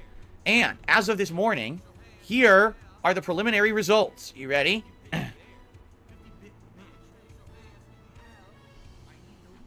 Right now, with a monstrous lead, the Count's Sesame Street Counting Adventures. Wow, I was not expecting that. So we're going to say one piece of candy. Two pieces of candy. Nope. It's Resident Evil 0. I was not expecting that. And it seems like we're going to have to start talking about what version of the game I should get. I have a digital version on PlayStation that I believe I could just re-download and play on my PS5. I'm not sure. I think I can, because I'm pretty sure I played it last time on my PS4. I got to figure this out. Or there is a version on Steam, but I don't know if that's the same as the PlayStation version or not. So I got to figure this out. Like, I want to play the best version, but I don't know what the best version is. So it sounds like we need to start talking about what's the best version of Resident Evil 0 to play. And in second place is Phasmophobia. All right? Now, things could change. There's still, you know, about a week and a half left until Halloween, and the poll will stay open. We have over 1,200 votes and climbing on this poll, all right? Other games in the running, Cry of Fear, Murder House, and Faith, the Unholy Trilogy. So if you haven't voted yet, I don't know what you're waiting for, all right? You can type !Halloween into the stream chat right now, or you can just check out the community tab of the channel if you're watching this on demand. And please vote, all right? Vote. Very important that your voice be known for this event.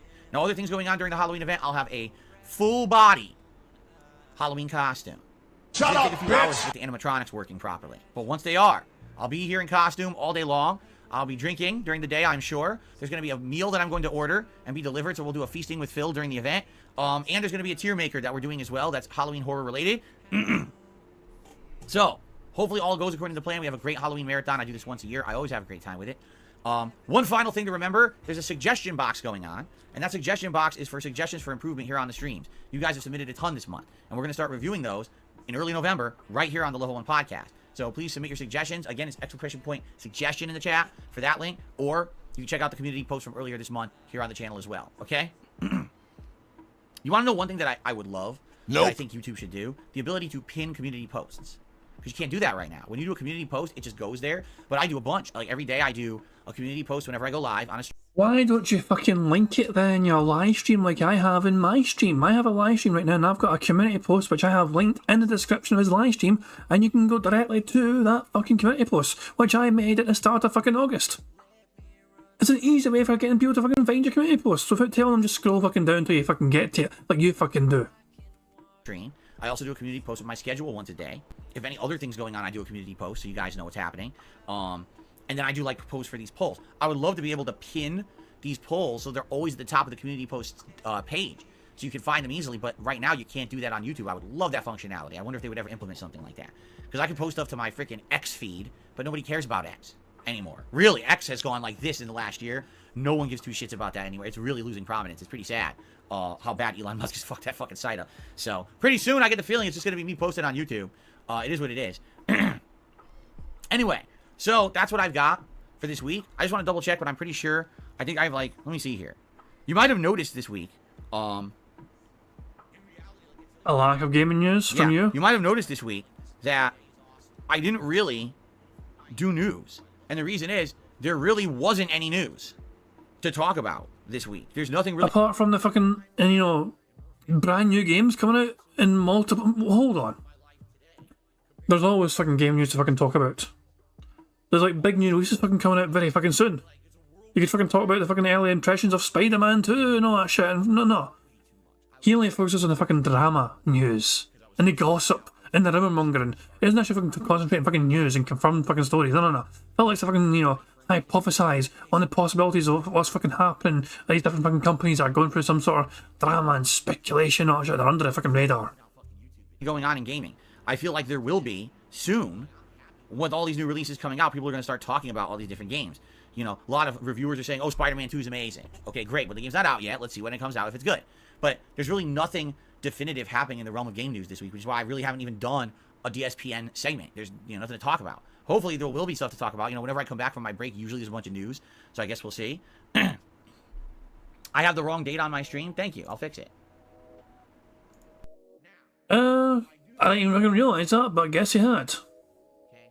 You had the wrong date in this fucking stream. Son of a bitch. I do have the wrong date on my stream. It was a typo. There we go. Now it's corrected. Let's see. And now we're good. Thank you for telling me so I can fix it. I appreciate that. Please, whenever you see that, if you see a typo anywhere in my content, let me know and I can fix it on the fly. Thank you. D-Dog's telling us that Golfy Senpai, he's definitely a big DSP fan as of now. He's on Eviga's premiere stream this morning, but I guess he's not into fucking bingo. But yeah, in case you guys are wondering who Golfy Senpai is, DSP fanboy, very generous contributor as of late. It is what it is. Well, I still think it's a fucking dumb waste of fucking money to give Phil any money whatsoever. But, if Phil's fans want to fucking come here and enjoy bingo, I have no problem with that. As long as they're okay with me fucking thinking they're not very smart for giving Phil money. You know what I mean? Simple as that. But if they're here to enjoy bingo, then fair play to them. Enjoy yourself, let's just fucking have a good time watching Phil. It's also going to fucking make fun of him because I don't fucking like the guy, but still. That's what I'm saying. Like, as a Phil fan who has a birthday coming up, and Phil is mocking him every single fucking day, without fucking fail, because he keeps reminding Phil it's his birthday coming up, even though Phil Burnell fucking reminds his whole audience the whole month his birthday's coming up, and he celebrates a whole week. He has a whole week-long celebration of his own fucking birthday. But anyone else goes on his fucking stream and tells Phil it's their birthday coming up and reminds Phil about it. Phil's like, who the fuck cares? So, I'm thinking that when it comes time to this fucking Phil fan's birthday, I'm going to have a special bingo stream dedicated to them and to say and wishing them happy birthday. Need to fucking find out who the fuck it is though, because I can't mind who the fucking person's name is. But when it comes time for it, when their birthday comes up, this is a fucking diehard DSP fan, but DSP does not fucking care one fucking bit that this guy's fucking birthday. I think we should fucking show that we detract his fucking care at least. We'll wish him a fucking happy birthday. We'll have bingo in his fucking honour. Get the 2016 HD remaster of Resident Evil 0. It plays good on PS5. Is that a new version? Because the version I had was, it came digitally as a code with the collector's edition of Resident Evil 6. That Resident Evil 6 came, just listen to this. Resident Evil 6 came with Resident Evil 1, 2, 3, 4. Oh, is that the guy's name? Juan David Ortega Laverde, Colombia. I think it's 16 days until his birthday. He keeps spamming the fucking chat. As you can see it in the fucking chat right now in Phil's chat. Juan David Ortega. 16 days until Phil's birthday. So what does that mean then? So 16 days from now. Let me check. So, 1, 2. So, I believe then that means that his birthday is on Friday the 3rd of November. Is that right then? So 16 days from now, I believe, is the Friday the 3rd of November. That's perfect then. Friday, Phil will be doing his live stream, and we can have a very special 3rd of fucking November Friday birthday celebration for Juan David Ortega Laverde from Colombia. 0 and Code Veronica X. And what it was that most of those games were codes, and they were all just get the games off of PSN. So you basically own like the whole anthology of Resident Evil games if you bought the collector's edition of Resident Evil 6. So I bought it, and for years I didn't use them. And then one summer I was looking for something to do, and I was like, oh shit, I got all these codes. So I just popped them all in and just played them all. And I was like, oh, okay, this will be fun. So I did. That's how I handled it. So, you know, if that's what I own, that's what I'll play then. Whatever this version is, that's what I'll play. Alright, I just want to figure this out in the next couple of weeks. Anyway, alright, so that's really all I got. I don't have news today. There is none. So thank you guys for chilling. Please support the streams today. Remember, this is your last opportunity if you want to see me in this Sonic hat. This is probably the last time in a long time you're ever going to see it. If we hit the hat goal today for tips, I will put on the Sonic hat.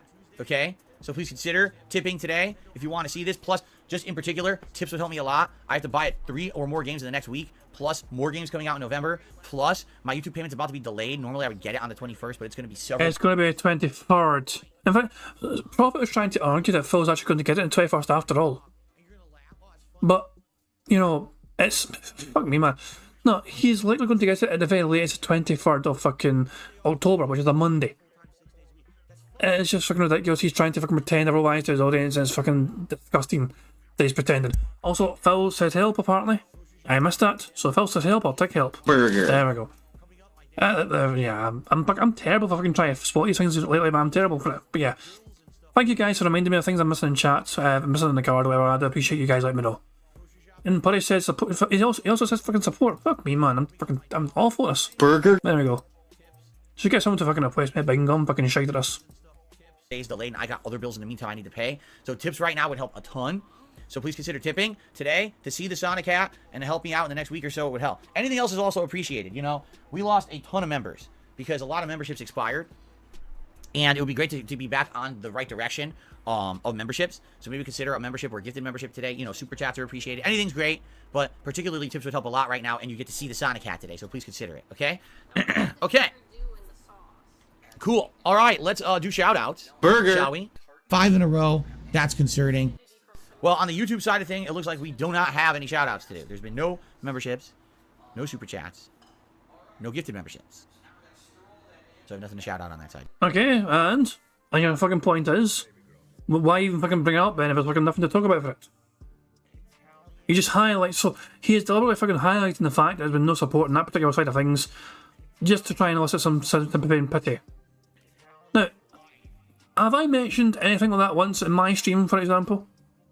Have I mentioned to you guys there's been nothing? No. We're just fucking going my fucking bingo. We're enjoying fucking bingo, trying to get a fucking full house. We are focused. We have our eyes on the prize of trying to get a goddamn fucking full house.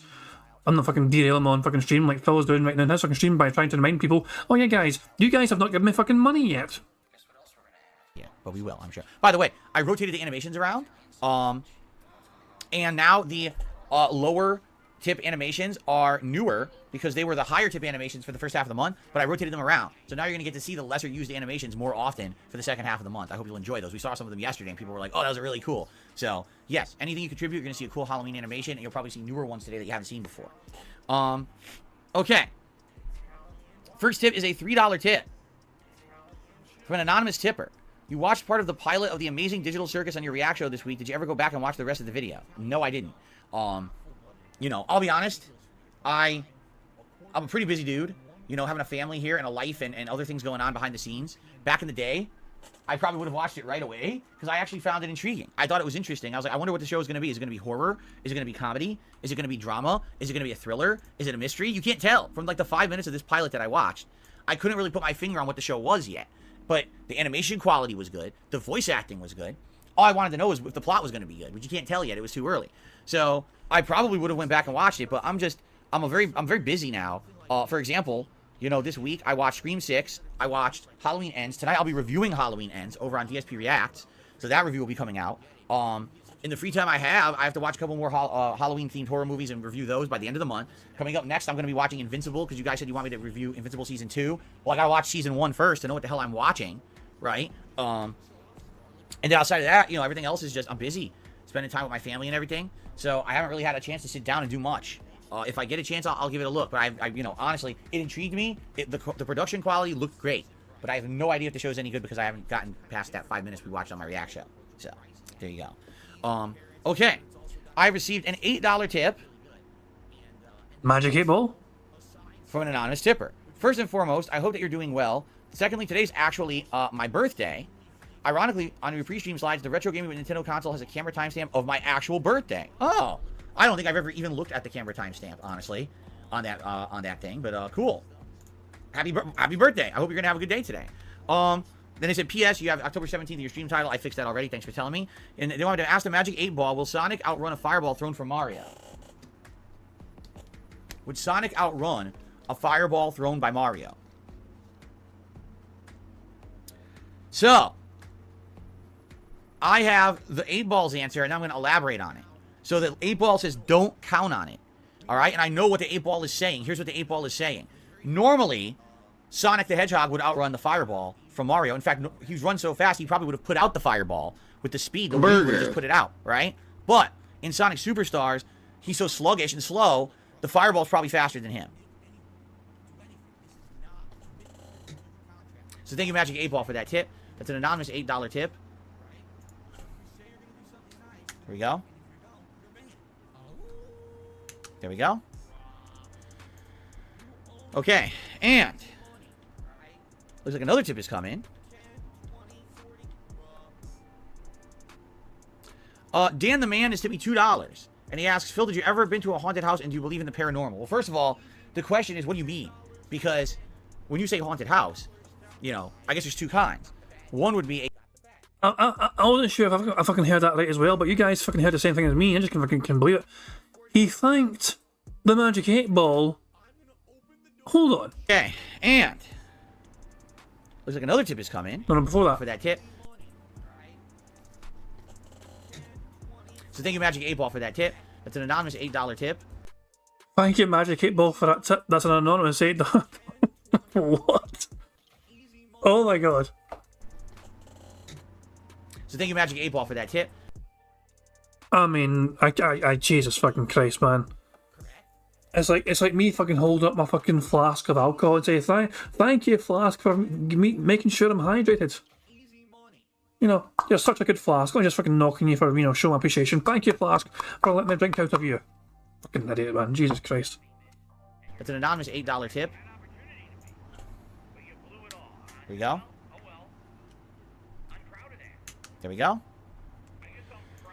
Being asked by Cool Imp, am I reading his chat? I pay attention to it sometimes. Let's go full screen and pay attention to ourselves, eh? Right hand side here. What the fuck am I saying? Sounds like you don't care about the drama, says Tom Shanks. Average is saying DSP is king. Is Phil having a hard time today? He seems very upset, says Mark Fusion. Phil was the final piece to it, apparently going to collide back to whatever that means. DSP's biggest fear is podcasts that don't exist, says 8-Bit Casper. Dan the Man says fuck him. So Phil's talking about drama. We are behind by DSP by about 16 minutes. We're not far behind at all today. And Phil Bonnell is apparently bringing up some drama crap. And he is going off about some particular drama crap. I guess this is going to fucking make the second half of this fucking bingo a lot more fascinating. So let's see. Let's just wait for Phil to fucking talk about drama. Remember everyone?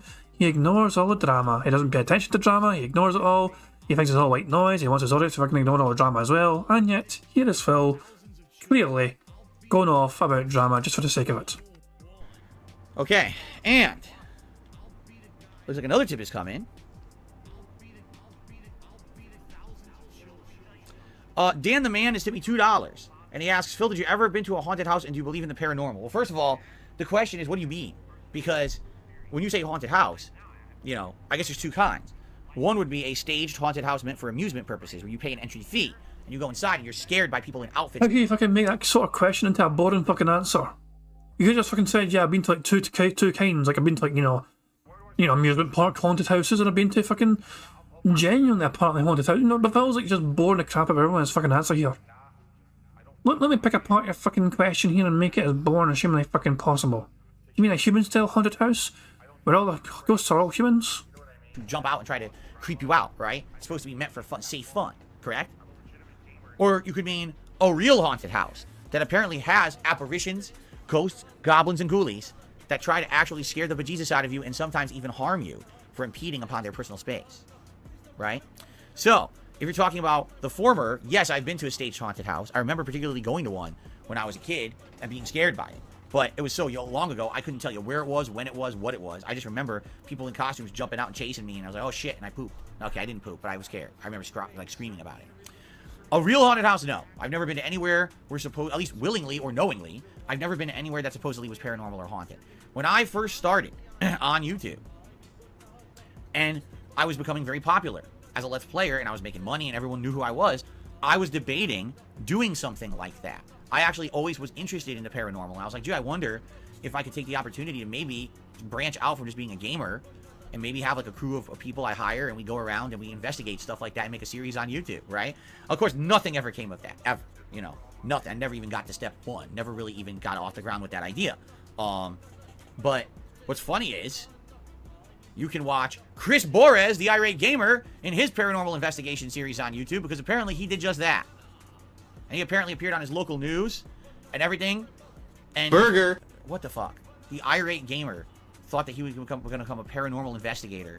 Of all people, the last person I would think about was the half-rate AVGN knockoff who was going to become a paranormal investigator. Look who's fucking talking. Hold the fuck on. Look who's fucking talking about fucking AVGN fucking knockoff. Jesus fucking Christ. Phil, you make me angry, Phil. And then knock off paranormal investigations. Like, And it starts to click, you know, if someone just keeps saying sorry when they do something, they're not really apologizing. anyway. So the answer is no. Never really been to a haunted house, never really done anything like that. And by the way, you said, do I believe in the paranormal? I've answered this every single time. Whenever you say, do you believe in aliens? Do you believe in the unknown? Do you believe in ghosts? Do you think any of this? It's this simple, okay? In my lifetime, 41 years on this planet and climbing, I've never once seen something, all right, that has made me believe that aliens exist, that ghosts exist, that demons exist. I've seen some fucked up stuff, but nothing to that extent. Mostly it's just, there's always a bad explanation, like humans are really fucked up people and do fucked up things to each other. But I've never seen actual evidence of anything beyond or above that, okay? So, just because I have not seen it or experienced it does not mean it doesn't exist. There's a lot of things I believe in this plane of existence that perhaps we don't know and don't understand, we don't have scientific documentation for, you know? Maybe there is something out there that's paranormal. But the reason we call it paranormal is because we just don't have the scientific explanation for it yet, right? I don't know. I mean, I'm not a closed-minded dude. I'm not going to say, because I haven't seen it, it doesn't exist. That would be pretty stupid, no? Because here's the thing. I've never been to Japan, but that doesn't mean Japan doesn't exist, right? I've never eaten a delicious, beef Wellington from Gordon Ramsay's restaurant, but that doesn't mean it doesn't exist. I'm sure it does, right? So, just like the beef Wellington, I think that ghosts or aliens could exist, and maybe they are delicious as well. I wouldn't know because I've never had a chance to eat one. What in the absolute fucking hell is this answer all about? She just fucking really just... How did he fucking turn the paranormal into food talk? How in the fucking hell did he fucking manage that? And he fucking mentioned Japan as well, for fuck's sake, randomly. What in the blue hell is wrong with this fucking idiot? It's like there's a lot of things that he's never fucking experienced. He's never fucking got to fucking dip his toes into the fucking Pacific Ocean, has he? Or the Atlantic Ocean or whatever. He's never got to fucking watch a sunset in the island, the Greek islands. He's never saw the fucking sunrise in the Canary Islands, but I fucking have. You know what I mean? There's a lot of fucking things that Phil has never fucking experienced and never will fucking experience because he's a fucking hermit. Like, he's too fucking afraid to fucking experience, you know, reality outside his own fucking snort fort. He goes out once a fucking week, and even then he fucking gets his head down, gets on with his fucking boring ass chores, tries to fucking make sure nobody fucking recognises him, spots him. This is one of those fucking things. It's like, Phil, your life is fucking pointless in the grand scheme of things. I'm not saying that to be a mean bastard, you know what I mean? But Phil likes to fucking pretend his life is actually more interesting than it fucking is. I'm also busy, I've not got fucking much fucking free time. Phil, you sit in your arse all day, 6 days a fucking week. You consume, you know, content for television, you watch films and all that shit. You have more free time than you're willing to fucking admit. You know, in between fucking streams you have like 2 hours or so, 3 hours of fucking whatever. doing nothing apart from chilling, relaxing, having dinner, not shit. But Phil, you have more time than you're willing to fucking admit. You just lack the energy and the drive and the passion, the determination to fucking do other things. Because it's easy for you to just fucking say, oh, I can't do that, I haven't got time. Phil always has fucking time. He fucking wakes up at 10:30 every fucking morning and streams it, and starts streaming about fucking 11 AM. There's plenty of time in the fucking morning he could fucking use to fucking get things done as well. But if you just fucking wake up early, if you just fucking go to sleep at a reasonable fucking time and get up at a fucking reasonable time. This is the fucking person that thought 8 AM was a ridiculously early time to fucking get up and do a live stream of a fucking game conference. 8 AM scared him. 8 AM terrified him. Bitch, I fucking start work at 8 AM. And if I'm going to the fucking office, I need to be up at 6. Other people have similar stories if they have to wake up earlier than that, for fuck's sake. But Phil, he infuriates me with lethargic, lazy, excuse-ridden life, which he fucking likes to pretend has actually got some value to it, and it doesn't really. But maybe one day, I will have a chance to sit down and just chow down on a ghost or an alien. And in that case, then maybe, I'd be able to give you a better answer. But I'm not going to be closed-minded. I'm going to say it could exist. I just don't know if it does because I haven't had a chance to eat it yet. So I'll leave my mind open. There you go. What a stupid son of a fucking bitch. Fuck me, man. Look, the easy answer for aliens is there freaking other life out there? Probably. Is it interested in us? Probably not. I mean, the universe is a big, massive fucking place that we have little understanding of, so we can't be the only fucking life showing the entire fucking universe. There's probably other life out there in some capacity, but I don't think we're going to be able to fucking be capable of reaching out to them or contacting them in any capacity whatsoever. But in terms of fucking just looking at the odds of it all, there is probably fucking aliens out there or life in some capacity out there, whether it's similar to us, more advanced, less advanced, who the fuck knows? That's the easy answer for that kind of answer, for that kind of question, sorry. In terms of fucking ghosties, not shits, I don't know. Personally, I'm more inclined to think it's bullshit, but at the same time, there are some things which are hard to fucking explain. There's another simple answer there. And I'm not fucking talking about fucking ghosts being fucking tasty as fucking burgers or some pish. Alright. Anyway, that was pretty terrifying. Let's continue. Purple Aki did a, hold on. Purple Aki became a member, but you already were a member. Oh, okay, it must have popped their membership message, because I know for a fact I saw when they became a member recently. Okay, so Purple Aki popped their membership message and says Sonic should have bigger biceps. Well, there you go. Everyone knows that Sonic lifts, and this game is not a proper representation of Sonic the Hedgehog, and we all know that, right? Okay. Alright, so, ladies and gentlemen, that's what I had to talk about today. Alright? And what a fucking nothing talk that was. Jesus fucking Christ, man. Give me a second, I need to check something. What's Prophet saying here? Prophet sent me a message. Oh, the Prophet, your finger for Prophet's thing arrived. Prophet has bought something. I'll share a picture. Since he shared it with me, I'll share it. What the fuck? Why is the picture so fucking massive? Here we go. The picture was bloody huge here. Prophet has a new thing that's arrived. He has got himself a DSP style mini PC. The Trig Key S Speed High Performance S Series 5th generation mini PC. So there we go. And he felt like sharing that with me. So there you go. It's finally arrived. He's got his own mini PC. And he's also got an empty. Look at this motherfucker here. He fills up a big ass cola bottle. It has water in it. What a surprise. I thought he just had an empty cola bottle, but we can see down here. There's some water left in there. Jesus, man. So, by the way, I assume Prophet's at work with all this stuff, in front of him as well. So, there we go. The S-Speed High Performance Mini PC thing. Recycle moi. Is this like French-Canadian kind of talk here? Recycle moi. 710 millimeters. That's a strange fucking metric. A 710 millimeter. Why is Canada weird? Why is Canada weird? 710. Why not like a litre? Just go 1 litre or something. What the fuck? I don't know, man. Anyway, but yeah, big up to Prophet, and he's got his mini PC. I'm sure he'll have some interesting content soon about that and all that jazz. So there we go. Jesus Christ, though, man. But 710 milliliter fucking bottle. Yeah, well, why not just round that bad about to 750 or something? Oh, I don't know. Blame Canada. I'm pretty much... I talked about my topics. I got the rant about Sonic Superstars off my chest. And I hope that you guys enjoyed. So now, I'm going to open up the chat to a little bit of Q&A. Whatever you guys want to talk about. Okay?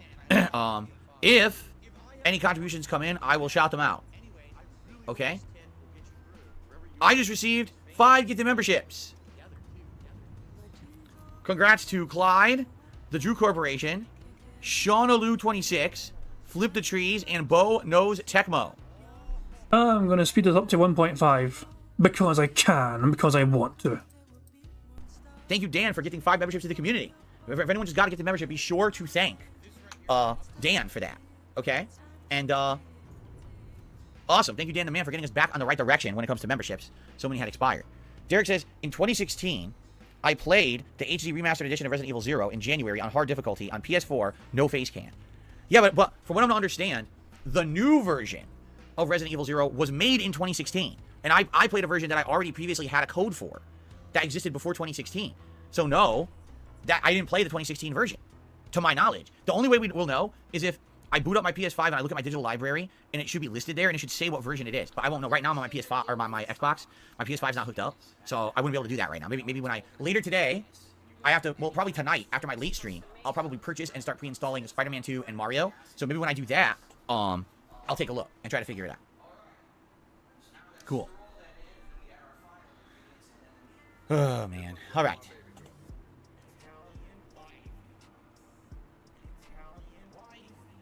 Oh, Jade, you're not going to stick around for Sonic? That's right. Jade, it made you sick yesterday, didn't it? Yeah, some of these games that run at 60 frames and have an insane amount of action and flashing, I can understand that actually bothers some people. Some people have, like, hyper, like, I think is it called photosensitivity? Where if there's just too much going on, it can actually make you sick. Like, I think the same thing happened with Armored Core. Yeah. Well, I'm sorry to hear that, Jade. I hope that you'll come by when you can. Maybe tonight for Starfield, right? Because I think that one's, that one's so low frame rate. I don't know how it can make anyone sick. Besides, you can't tell what's going on because there's such low frames that you're just sick anyway, right? Sheesh.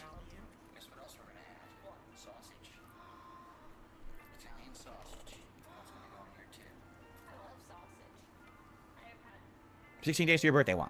Good to know. How's it going, Comet Frenzy? It's going all right. I would say my only problem today is there's pure sun outside, meaning this office is going to heat up, and the landscapers have to fucking be outside today at the same day that it's sunny. So that means eventually I have to close my window when it gets too loud, and it's going to get hot as shit in here. And that pisses me off. Why does the sun have to come out the same fucking day as the fucking landscapers? It's a bunch of fucking bullshit, and I'm fucking tired of this fucking bullshit. Enough with this fucking fuck. Excuse me. I'm sorry about that. I got a little upset. Yes, the Final Destination series is horror movies, and I've seen almost all of them, if not all of them, Derek. By the way, Derek, are we looking good for the tier maker for Halloween? Is it looking good like it'll be done? Because I'd like to have it maybe a day or two before, just to set it up. I know you've been He's not finished. I thought he was finished it, brother. Hold on, he's not finished the fucking tier maker. Oh, please let Derek fuck up somehow. working on that all month. How's it going? Well, can we have a status update on the horror movie tier maker? Oh, If you have God. one, that is. No pressure, Derek, but, you know, Phil's relying on you for the content. Why not have a fan? I do have a fan. It's blowing right now. It's on me right now. It's a tower fan that goes back and forth and oscillates. Why not have that shit focused on you then? Why is it oscillating when you don't move out? You sway back and forth, yes, but you can have that fucking shit in one position. Aimed at you.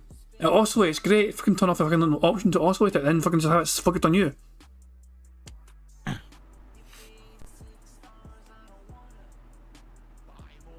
It is looking good. Derek's looking good. He's looking for just a few extras to add. Sounds good. Cool. Damn, Derek is not. Apparently, Derek's going to fucking fulfill his request for his Führer. I'm looking forward to that tier maker on Halloween. Should be great.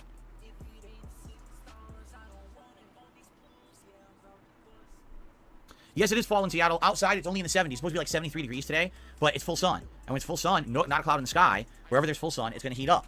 And the problem is my office faces the sun in the afternoon, so it just heats up like an oven. And there's nothing I can do. If it were no landscapers out there, then it would be a little better. But when the landscapers come by, then I have to close the window as well, so now I'm going to have no proper air circulation. There's nothing I can do about it. You're welcome, Jane. I didn't even know that we could find Kim last night in Street Fighter 6, and then we ran into her. Okay.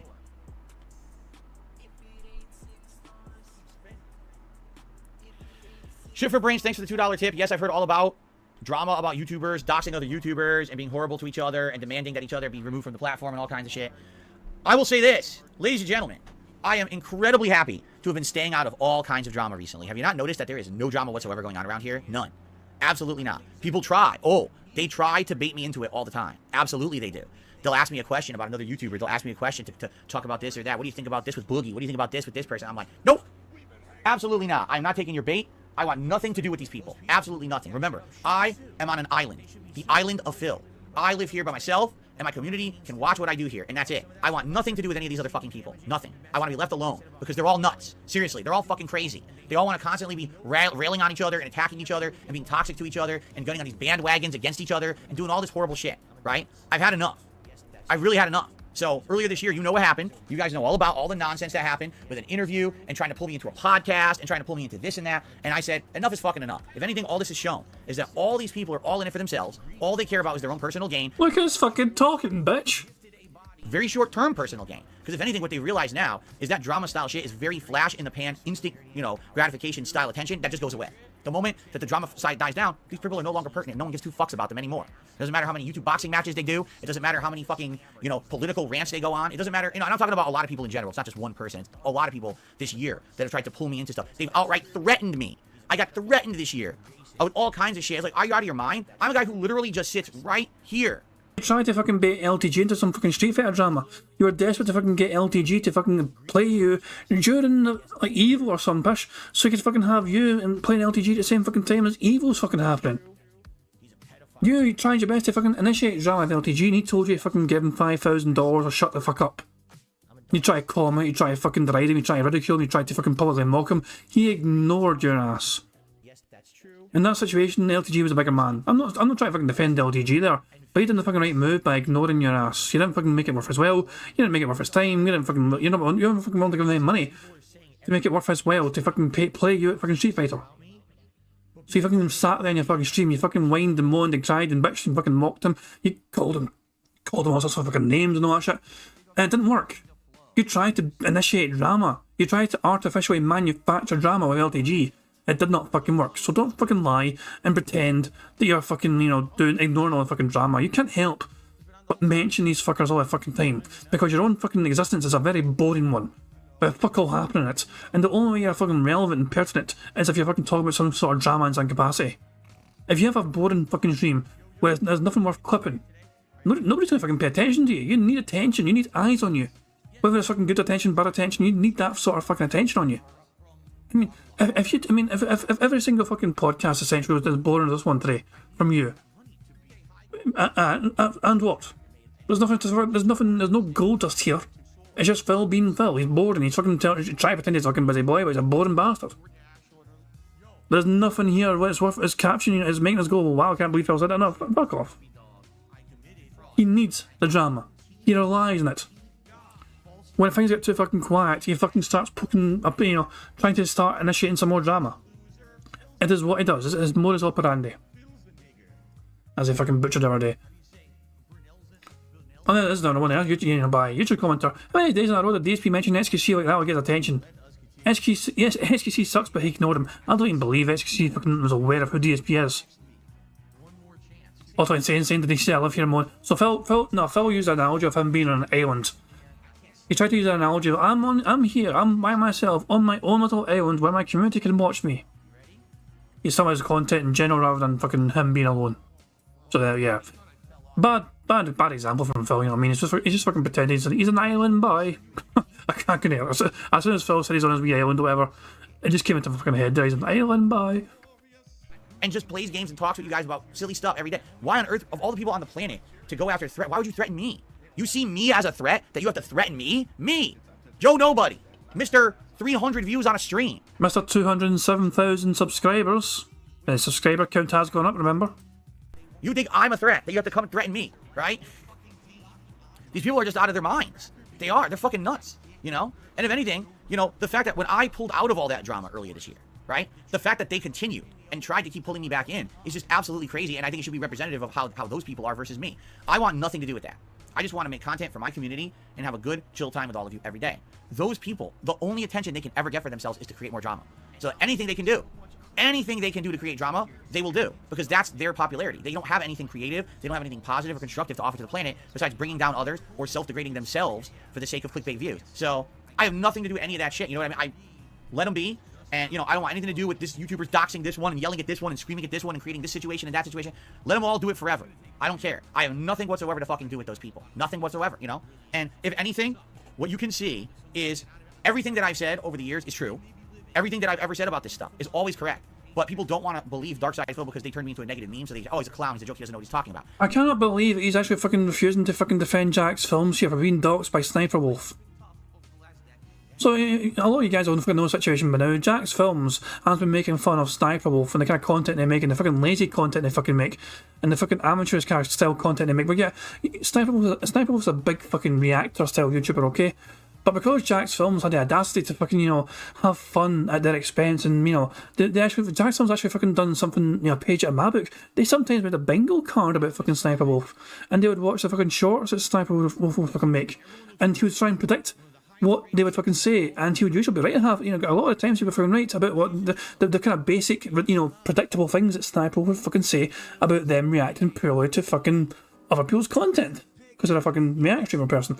So yeah, so they've been having fun, and like, you know, and so Sniper Wolf catches wind of this, you know, this Jack's Films person's making fun of me, and so what does Sniper Wolf do? They fucking live stream on Instagram themselves being outside Jack's Films' own home, publicly doxing Jack's Films. Okay? YouTube in the past has fucking defended Sniper Wolf and fucking praised and promoted and all that shit. This is a big content creator for their platform. And doxing someone else publicly like that is clearly against terms of service. It's a violation of it. It's actually against the law. It's a criminal act in California where they're fucking based for them to have fucking done that. Jack's Films could very, you know, it's actually fucking liable. You know, they're legally, you know, capable of taking Sniper Wolf to court because that's a criminal act in California. And YouTube is still, to this day, as far as I'm aware, not taking any action against Sniper Wolf whatsoever. So yeah, what Sniper Wolf done? Horrible fucking thing, terrible fucking thing. They should not have fucking done it. They probably fucking doxed Jack's Films to their 5 million Instagram followers, live streaming that shit. You know. It's fucking awful. It really is. And Phil hasn't even got a fucking decency to fucking try and defend Jack's Films and all that shit and call out that shit. There's nothing wrong with saying someone did something fucked up. What Sniper Wolf done was fucked up. Without a shadow of a fucking doubt. And yet Phil doesn't want to get involved in the drama because he's a scared little bitch ass pussy. He lives on his own little island. Because he's an island boy. Fuck off. Just fuck off. Huh? Just like, I don't know, he's surely fucking, I'm sure Phil knows about it. I'm sure Phil's very aware of the situation. But the fact he's too much of a fucking bitch to even fucking speak his own mind about it. Like, if Phil had said, yeah, what Sniper Wolf done was fucked up, we'd all agree with him. If that's all Phil said, we'd say, yeah, that's true, doxing people is bad. But then again, we'd also remind Phil he's also doxed people himself in the fucking past. He doxed PW Dubs. PW Dubs was a fucking fan of his. He sent his fucking driver's license information to Phil in a photo, and Phil shared that photo with his mod in his private Discord. So he doxed him. There you go. Everything I've said about this shit is always correct, alright? Earlier this year, I was repeatedly threatened about a podcast, correct? Which I never had any intention of ever being a part of, right? Then I was offered... Oh, shit, Phil, you thought, you wanted to be a normal guest the first time round, but instead of fucking turning down an interview, but then you thought to yourself, maybe I'll get to be a normal guest the second time round, once you got all the fucking questions out the fucking way. You were definitely intending to be a fucking part of that. Before you realised, oh wait, I looked fucking terrible in that fucking interview, and then they all fucking don't believe what I said, so fuck those guys. To be a part of a different kind of podcast that was going to be way more positive than this toxic one, and I said I would consider it. Oh, the Lolcow podcast. He's talking about the Lolcow podcast here. Fuck off. He's talking about the Lolcow podcast now. And the whole thing flipped on its head, and I was attacked by the people who wanted me in the podcast. What happened? You know, they're just out of their minds, these people, all right? But anyway, it's this simple. Everything I said is true. What did I originally say? I said the whole reason that any podcast was ever going to work is because I was part of it. That's it. I was the linchpin of the whole project because I'm the one who sits here and does a podcast every day. I'm the one who I know could direct the boat that would make the show interesting, right? Without me, it doesn't work. So they tried to do a podcast. You can't even make your own fucking podcasts interesting. You fucking have this. You just sit there dead air waiting for the fucking, the time limit to fucking expire so you can begin the fucking game. Holy fuck, Phil. Yeah. It would have been more interesting with Phil because he is one of the biggest lolcows out there. Who lives in an incredible fucking state of delusions of grandeur. Podcast without me. Where is it?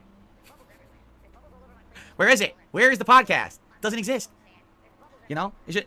So, fuck them. That's why I want nothing to do with any of these people. Let them all go off the deep end. Let them all rot. They all toxic people. They're all in for themselves. They really don't care about the success of anyone else outside of their own bubble. They're all self-preservation fucking people, and they can't see past the tip of their own nose. So let them do what they want to do. Let them leave me the fuck alone.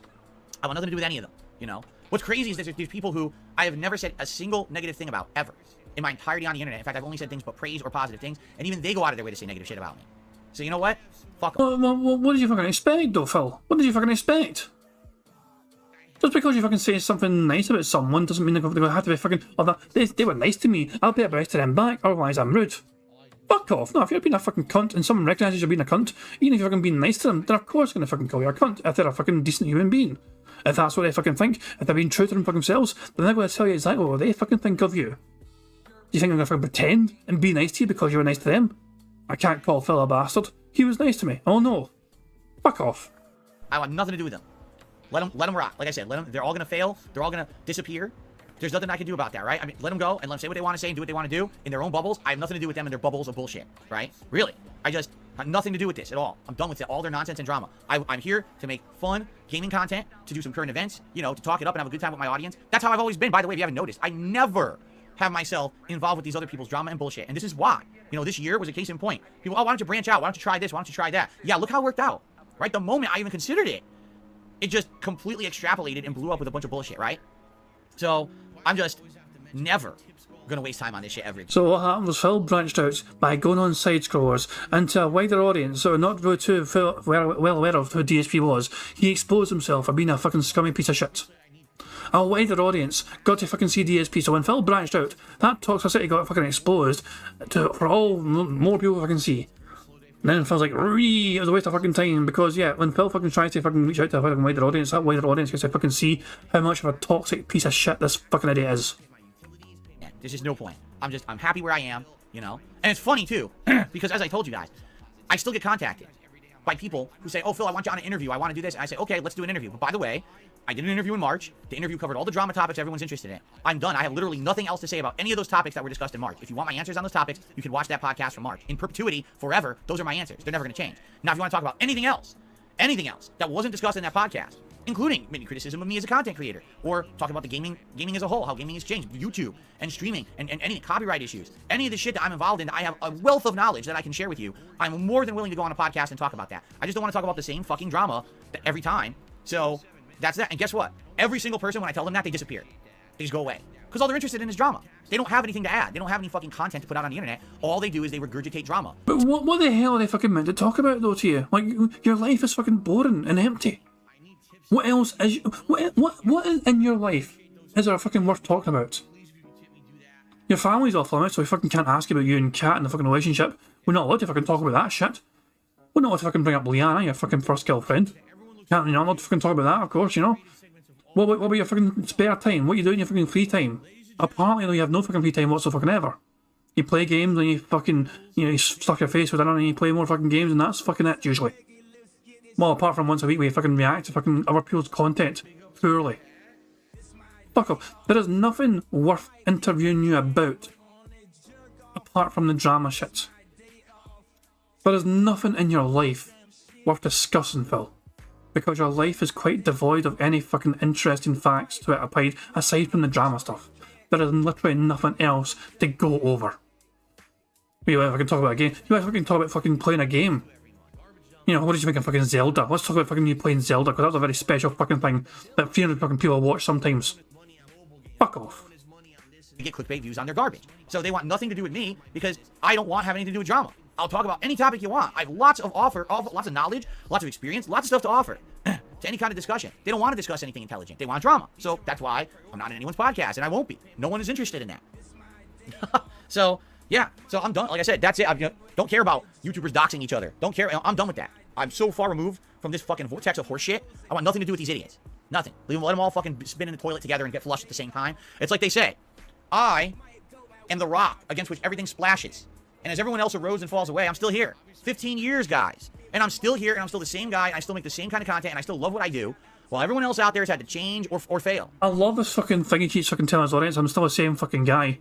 This is the same fucking guy that knows he can't fucking say certain fucking words on YouTube anymore because times have changed, and I have to fucking change those fucking times. He longs for the days where he can fucking drop the N-word or some homophobic slurs, but he can't fucking do it anymore because the times have fucking changed. You can do it back in the fucking day. Apparently 2010 was a time when all that racism and homophobic stuff was allowed and acceptable and encouraged on YouTube. Bullshit. Bull fucking shit. I'm still here. So, I'm not going anywhere. To them, it's a meme. To them, it's a meme that Phil outlives everyone. It's not a meme. It's a fucking fact. It is. You know? At this point, that is who I am. My existence on the internet is the guy who's been here for 15 years and is still not going anywhere, and is still making the content, and is still going on. Right? I still make a living doing it. So, I think that's something to be proud of, and you can meme it as much as you want, but it's still true, right? How many more people will fall apart, be erased, and go fade into obscurity, and I'm still here, right? All right. So, anything else you guys want to talk about today? Hopefully not drama related. I don't care about anyone telling me that I need to improve or change. My nigga, I have your IP, I have your name, and I have your address. I have all your fucking personal information. I will come find you in real life. I'm gonna find. Oh, really? I didn't even know there was continued closed betas. Iron Man the Power says he got into the closed beta for Tekken 8, and it starts on Friday. I had known about it over the summer. I had applied to be in the closed beta like once, and I didn't get selected. And let's be honest, I was so busy with shit over the summer. This is one of the busiest summers I've ever had. So I didn't really care to try to get into the beta again. So. No, when are we playing? No. Clyde says, are you still playing Forza Motorsport? When were we playing Forza exactly? I had it on a schedule for like a week or two ago as a maybe. We didn't play it, so why would I be playing it? Right?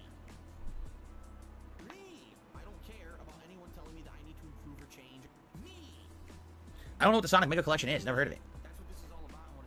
Jasper is fine. He's enjoying the fall air. He loves the open windows because we have him now. He's in a good place. He really likes the season. The next movie I'm reviewing is Halloween Ends. I'm reviewing tonight on DSP Reacts. The next movie I'm watching, I don't know. I have many options of things I can watch. Things that are on demand available, like Renfield or Dr. Sleep. There's also, that was that other movie, is it Talk to Me or something like that? And people were saying that's on rental for like $5, and people were saying that's really good, so maybe I consider that. I don't know. I'm thinking about it. I'm thinking about what to watch next. I don't know yet. X-Shooter, I'll be buying both Spider-Man 2 and Mario Wonder probably. What the fuck's up with this fucking gesture here? This fucking thing here, what the fuck's that all about, for fuck's sake? Thank you very much to Meth Bear for the tip, who says harassment under California law needs a course of conduct, meaning at least 2 occasions of unwanted behaviour. That worthless female, for now, has done 1 unwanted act, but she's still for the streets. I mean, I didn't know it, so I didn't realise it required 2 and not just 1. I will say, this is actually Meth Bear's. You know Meth Bear, we're all quite aware Meth Bear's a lawyer, but I actually think this is kind of like his actual particular area of expertise because he deals with like family law kind of stuff, you know what I mean? So he would be quite well versed in this kind of particular aspect of the law, especially in California, which is I think he's in California himself. I'm pretty sure he's West Coast based anyway. Not on fucking docs, you know. I'm pretty sure you've told people before.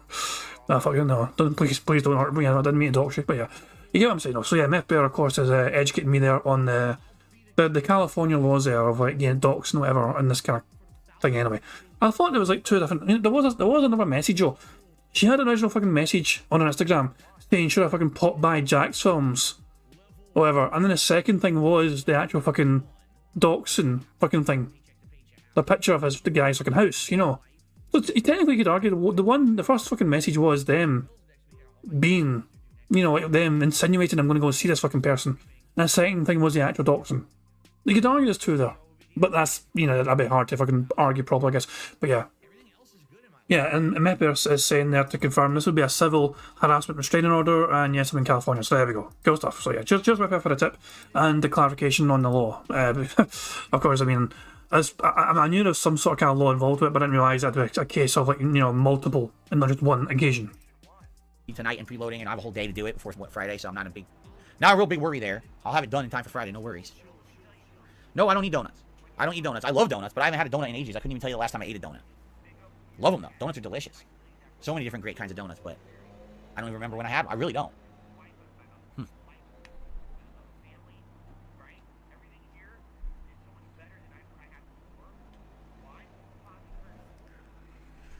Really? Abdullah's saying that Mario Wonder's out now in his region. It's Wednesday.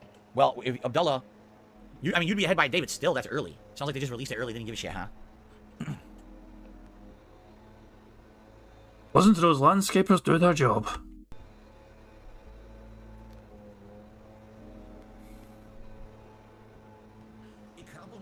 Well, sounds like the landscaper's coming by, which means I have to close the window, which means I'm going to fucking sweat it out again today.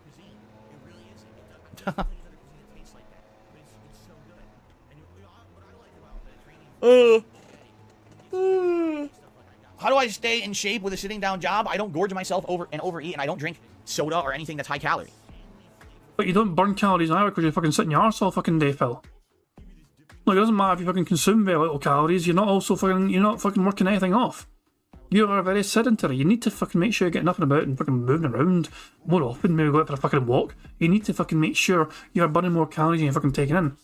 It's all very well fucking saying you only fucking ate like 500 calories that fucking day, but if you sat in your arse all that fucking day, then the only way you're gonna fucking lose those calories is when you're going to fucking sleep, essentially. Because that's like a good way to fucking lose some calories, but for fuck's sake. You know, think about what I drink in a day. I drink 2 black cups of coffee. I drink most of a bottle of seltzer water like this. I drink cherry juice at dinner. And at night, usually I have sugar-free or low sugar, like a fruit juice blender. You ever had those V8? What are they called? I drink it every day and I don't know the name of it. It's not real. It's the gin. It's V8, but not the juice. It's called gin. It's called some gin. juice in it, but it's not gin. Pure juice. It's like a blend. It's gin. So I drink that at night, and it's low sugar, but actually has like some vitamins and things in it. That's what I drink at night. Outside of that, think about what I eat. V8 Fusion, that's what it's called. Yeah, I think it's V8 Fusion. I think that's what I drink. I think that's what I have at night. So, and then, what do I eat during the day? A bagel with cream cheese, whatever we have for dinner, which I tell you every day, and usually at night I'll have some kind of a snack. Last night, what did I have? A chicken sandwich. Yeah, I had a few slices of chicken on a panini bread that I toasted, and I put the chicken on it, I warmed it in the microwave, so it was like a warm panini sandwich with a couple of popcorners. Yeah, that was what I had last night as a snack. You know, like a lean sandwich and some popcorners. That was my night food. So in one day, I had a bagel with cream cheese. That was my night food. Did he have dinner and then have night food afterwards? Like, so in between like streams he has dinner, but then after the fucking stream ended for a night stream, he had night food. A lean sandwich and some popcorners. That was my night food. My night food. He actually fucking has a particular thing for night food. That's not Phil. Once you eat dinner, that should be you until the fucking next day. Real, in all reality, you know, you may have like one little fucking small fucking snack. No, Phil. You don't fucking have another fucking snack after your fucking dinner. Fuck off. Just get the fuck out of here, you fat wee fucking skinny fuck bastard. So in one day, I had a bagel with cream cheese, a tortellini soup, one bowl, and that lean chicken sandwich with some popcorn. That's all I ate yesterday. So I'm putting in the calories and things that I need, and I'm, you know, getting out of it what I need. I'm not overeating. I'm not eating candy. I'm not eating. So instead of having breakfast, lunch, and dinner, he's having breakfast, dinner, and night food. I imagine. As his fucking schedule of fucking food, I guess. He has breakfast in the morning, and then he has dinner, and like, you know, like a fucking 4:30 or 5 or some push, and then he has night food after a night stream. Fuck off. Jesus Christ, man. Grease. I'm not eating cheese. You know, I'm eating what I want or what I need, lean foods, and because of that, I'm eating what I want. Wait. I mean, what I need, not what I want. I've reduced my body weight quite a bit in the last several years. It's a slow process. You've noticed I didn't just lose a ton of weight all in one go. It's been a very slow thing. But now you can look at me from 2-3 years ago and compare me to now and be like, oh crap, yeah, he did lose weight. And that's why, because it's the lifestyle changes that I phased out. You know what I'm saying? So, yeah, pretty good. Dan the Man gifted 5 more memberships to the channel. Thank you, Dan the Man. Congratulations to Avarice, Husker, Abdullah, 4 beers ago, and The Last Dragon. Congratulations to all of you.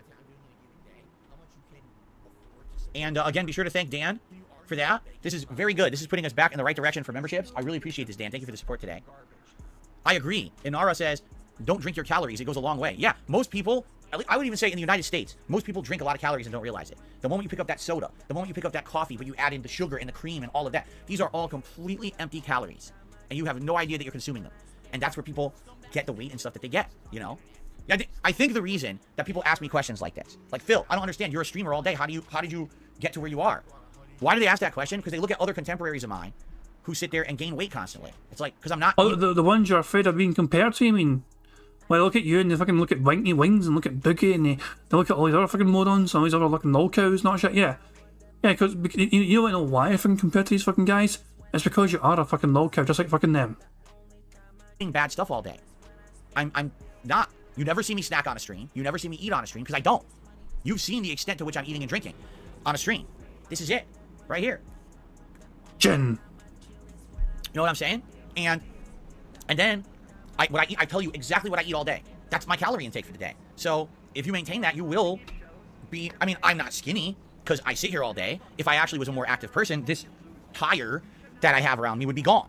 And I'd be skinny. I'd be back to my old self, like 185 pounds, which is the best body weight I ever had. I'd be right back there. But, you know, I do sit around all day streaming, so I'm not going to get to that right now, you know. But, yeah, I mean, it's not rocket science. It's just you need self-control, discipline, and effort. And sadly, a lot of people just don't have that in the modern day, right? How is it that you enable yourself to eat terrible things and drink terrible things because you have them around you constantly? I don't have a can of soda in my house. If I wanted to drink soda right now, I don't have any, you know? So I'm not going to drink it.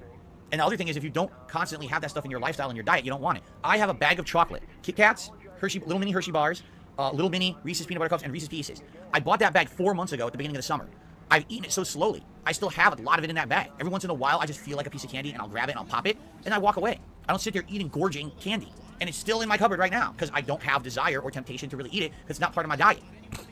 You know what I'm saying? So that's the key. The key is to change your lifestyle so the things that are bad for you aren't part of that lifestyle so that you want it all the time. You know, back in the day before I had my uric acid imbalance, also known as gout, and it became a big problem where I get flare-ups and things, I used to eat red meat all the time. Burgers, steaks, shellfish. Did he just say burgers? Oh, brilliant. Which isn't red meat, but that also is a problem. I used to drink a ton, like a fish, like drinking way too much. Alcohol is what I mean. And then I changed my lifestyle. And since I changed my lifestyle, I don't desire those things anymore. I have literally no desire for a steak. And I used to crave it. I don't really care for a steak. Burgers? Almost never do I even think about a hamburger. Never. And I used to eat them all the time. I just don't care. It's not a temptation for me. We need to make sure Fantastic Mr. Sam is well aware of all these robust burgers being mentioned. That one right there was a fucking great one. Almost never do I even think about a hamburger. Never. And I used to eat them all the time. I just don't care. It's not a temptation. Damn, I didn't win far enough. Hold on. I don't desire those things anymore. I have literally no desire for a steak. And I used to crave it. I don't really care for a steak. Burgers? Burgers, that one right there. That fucking one right there was a fucking fantastic one. Burgers? Almost never do I even think about a hamburger. Never. And I used to eat them all the time. I just don't care. It's not a temptation for me. So again, if you don't have them in your lifestyle and in your diet and around at easy access, you don't crave it anymore. It goes away. And then you don't care about that anymore. And then next thing you know, I just lost all this weight, right? There's plenty of amazing things to enjoy in life than just gorging yourself on awful foods and just maintaining an insanely bad body weight that makes you unhealthy. It's ridiculous. But you need to have the discipline, the self-control, a support system to make that happen for you. And sadly, I just feel like a lot of people don't have that, you know? I received a $1.25 tip. I'm recovering from shoulder surgery. I have a torn rotator and a torn labrum. I don't know anything about that stuff. I don't know anything about shoulder health. I've had shoulder issues, but I never had surgery or anything, so I don't really know. At least express some fucking sympathy for the poor son of a bitch. He's obviously fucking delusional and some painkillers if he's fucking enduring your shitey fucking content. Also, hold on, a random off topic tangent, however. I want to check. Has Steve Dead tweeted about an update lately? Do we know how Steve's doing? He had surgery on Monday and I think it went okay, he's recovering, but it's going to take a few days, I think, for him to realise if it's gone as smoothly as he hoped. But, where's Steve? I'll type in Steve in here. We follow each other, there you go, and then, any updates? Where's the latest fucking Steve? He tweeted like 3 hours ago. So at the very fucking least, you know what I mean? He's recovering. He left a few messages and that being said, I actually heard from the last show anyway. I went and heard the messages that Sam relayed and played or whatever. It was very good to hear him. He snuck out of hospital, not shit, to fucking have these messages, not shit. But yeah, I mean, hopefully Steve is on the mend and recovering. Yeah, there we go. So a couple of days ago, it's recovery time. And 5 hours ago, he says he's still really sore, but most of it feels like it's in my back rather than shooting down my leg. It's making sleeping difficult, so I'm perpetually knackered. But I'll have a better idea of how things are over the next few days, so there we go. Also, all the best to Steve, of course, you know what I mean? Hopefully he does recover well. He had his second surgery on Monday, you know what I mean? So he's still recovering from that. But hopefully he won't have to have any more surgeries, you know, you know what I mean? Hopefully it's all going well now, and after a few days, hopefully it should all be good for him. Cannot wait for him to, you know, I'm sure he's looking forward to getting into the fucking hospital, you know what I mean? So the sooner he's home, you know, comfortable with his cats, the better. And then I'll say, hopefully it won't be too much longer as well after that, until we get to hear from him a little bit as well. Back on that being said, not jazz. But just also, this person fucking messaged fell with his fucking shoulder injury. Maybe think about Steve, you know, and you know what he's gone through. So there we go. About that stuff. I don't know anything about shoulder health. I've had shoulder issues, but I never had surgery or anything, so I don't really know what that is. I'm sorry to hear about that. I hope you have a quick recovery. And I hope that my content entertains you in the meantime. Thank you for the tip. I also got Captain DCW popped the 29-month member re-upping at the super supporter level, by the way. Thank you for that. He said, I'm on break at work. Just want to stop by. Can't wait for Spider-Man. Awesome. I'm excited for Friday. Especially after this underwhelming Sonic game. I'm definitely ready for Friday.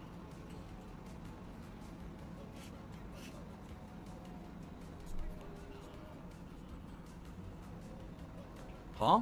Watching a movie on stream? Of course we can't do that. The only movies you can watch on stream are public domain movies, which are like really old movies that no one maintains the copyright to anymore. Those you can watch together. But outside of that, no.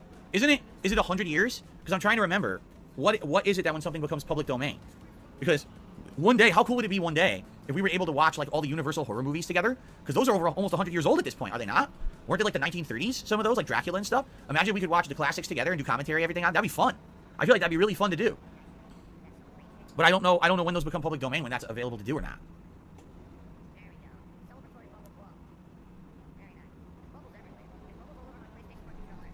Well, sorry you won't be able to be here live, Captain, but as you know, everything's on demand right away. You can enjoy at your own pace when you get a chance to check out the new playthroughs. Yeah, No Sleep Real Vibe says he liked the fact that I was wearing comfortable long sleeve clothes this week, and basically, you know, when will I wear them again? Well, right now I wouldn't wear it today. It's hot. Like I said, those are for cooler days, and cooler days are coming this weekend. Cooler days are coming. But I wanted to wear like pertinent, timely shirts. You know, now's the time to be wearing Sonic when I'm playing Sonic. You know what I mean? Thank you, Only Iced Infinite, for a super chat. I appreciate that.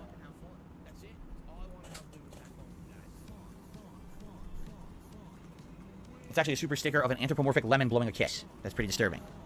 Sounds like the landscapers are coming by, and I'm gonna have to close the window now, so I'm gonna have to sweat now. And away he goes to yell at the fucking poor fucking people doing a job. How dare they fucking work? What a miserable bastard. I received a $4.20 tip from August. Thank you, August, for the tip. I appreciate the support and hope that you're having a good day today. Thank you for that.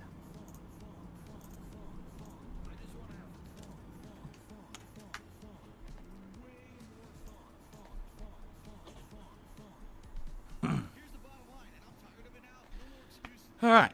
Captain DCW says he's now watching Assassin's Creed 4 out of all my old Assassin's Creed playthroughs. You got quite a few to get through. Hope you enjoy. Romy Rose says, I watch a few of your older videos. You've lost a lot of weight. Sometimes I don't realize because I watch you often. That's right. The thing is, my weight loss is not a dramatic weight loss. It's a gradual weight loss over time based on lifestyle changes. And those are more... Stop being a boring bastard. I'm not just checking my Discord because I got a couple of messages. Hold on, give me a second here. What do I have here? Go one there. Okay, what about this? What's Raven's asking for me. Yeah, Raven, join. Yeah, Raven, by all means.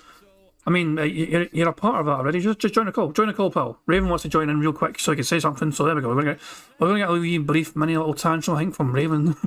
But by all means, Raven, join the call and feel free to rant away, pal. And I guess we'll just wait for you to hop in. Until then, we'll just keep playing, Phil. Slow. So if you watched old Phil versus current Phil, you'd be like, oh my god. But if you just watch the slow transition over time, you wouldn't really notice it that much because it's very slow. But that's what I mean. Back in the day, when I was doing YouTube stuff, now you can hear me. 10 years ago, my lifestyle was awful. I would drink all night. Yes, we can hear you. Welcome to the bingo, Raven. How you doing, pal?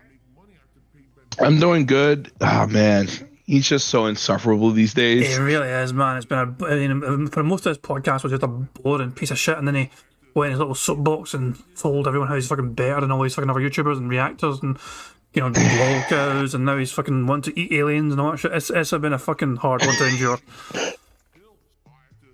But he was talking about how he believed in ghosts and he wants to go on ghost adventures. Jesus, man, it's just like you fucking didn't Howard do that? Like, didn't Howard actually fucking have a YouTube video where he explored a haunted house or something? Like last year like or a haunted place. But yeah, Howard has a video that has a video of him in a haunted place. It's just like, Phil, you ain't gonna do any of this shit anymore. Like, come on. Yeah, he's too lazy. He's too much of a fucking hermit to go out his fucking snort fort and fucking look for ghosts. He's ghost busting with a king of hate. Fuck off. Oh, Jesus, man. That's a really hard one to endure, man. But it's just, he is delusional. He thinks he's like, it's one thing having fucking ideas and plans and all that shit. But then, like, Phil realises he's a lazy bastard. And those kind of things take effort and all that shit. And it's like, oh, wait a second. I usually just fucking do nothing and just sit in Mars and just hit record and play games. Doing this kind of thing would require me getting up off my arse and going out and about into the public. He's not going to do that. He never was going to do that. What? I have to do effort? How dare you? Jesus, man. It's just fucking insane, man. Right, so, big question for you, pal. When are you going to be a proper guest on the show? When are you going to have the time to be a proper bingo-style guest? Soon. Soon, man. Anytime you're free, pal, let me know. You know, we need you to be an official guest. It's great to have you hop on or whatever to have a wee rant, but we need you to have a proper official guest. Soon. It's just like my days are not lining up at all. Some schedules are a fucking bastard. Sometimes I don't understand, man. Yeah, but man, if people want it, I want it. You want it as well, man. As soon as you get the time, man. As soon as you're up for it, you let me know. I'll have you on this show. Don't tell anyone. Don't tell anyone. Maybe next Wednesday. Oh, next Wednesday, perhaps. Well, fingers crossed. I'll have to wait and see how your schedules all up, but maybe next Wednesday. Maybe. Jesus, now, you hear this shit as well, but Phil fucking talking. I'll let you know. Phil being proud of his fucking weight loss. You hear this shit? Oh my God. How can anyone be proud of just sitting around and not eating food? He's celebrating fucking atrophying in front of our eyes. Yeah, he lost a whole bunch of fucking muscle. Look at his fucking arms, for fuck's sake. Well, is it because of all the drinking and stress, or is it because Cat's eating all the food and he's still door dashing a lot of shit? Like, he sits here and he's like, it's like I'm listening to a liar lie about food. He's like, oh my God, I'm so great. Look how great I am. I'm eating healthier. No, you're not. You went out for a seafood boil. You have gout. You're not doing anything. You can sit here and go like, just because you look skinnier doesn't mean you are skinnier. Nah, definitely not. He actually looked, even though he was heavier back in the day, he still somewhat looked a bit healthier as well, because these days, this is not a healthy look for him. You know, he's a lot more paler, you know what I mean? He has to fucking run to the bathroom every fucking hour or so. You know, he's noodle arms and all that shit. He's got the fucking man boobs, even though he's apparently lost weight. Yeah, oh my God, him and that leotard of that woman's shirt. It's like that picture. I hate what people did with it. I hate what people did to that picture and the way they fucking photoshopped it and showed more than they had to. I hate those people. I don't know who's responsible for that fucking Photoshop, but curse them. Curse them. Oh God, fucking Phil's boobs showing for the seafood jumper. It's one of those things you can look at and you go like, I'll never get this back. Yeah, that's gonna be fucking stuck in my memory forever. God damn it. There's one precious, childhood memory gone and it's been replaced with that fucking image. Jesus, man. But yeah, the thing is though, I guess it would be actually quite easy to lose weight in that house if you're living with Cat, who's getting to all the food first.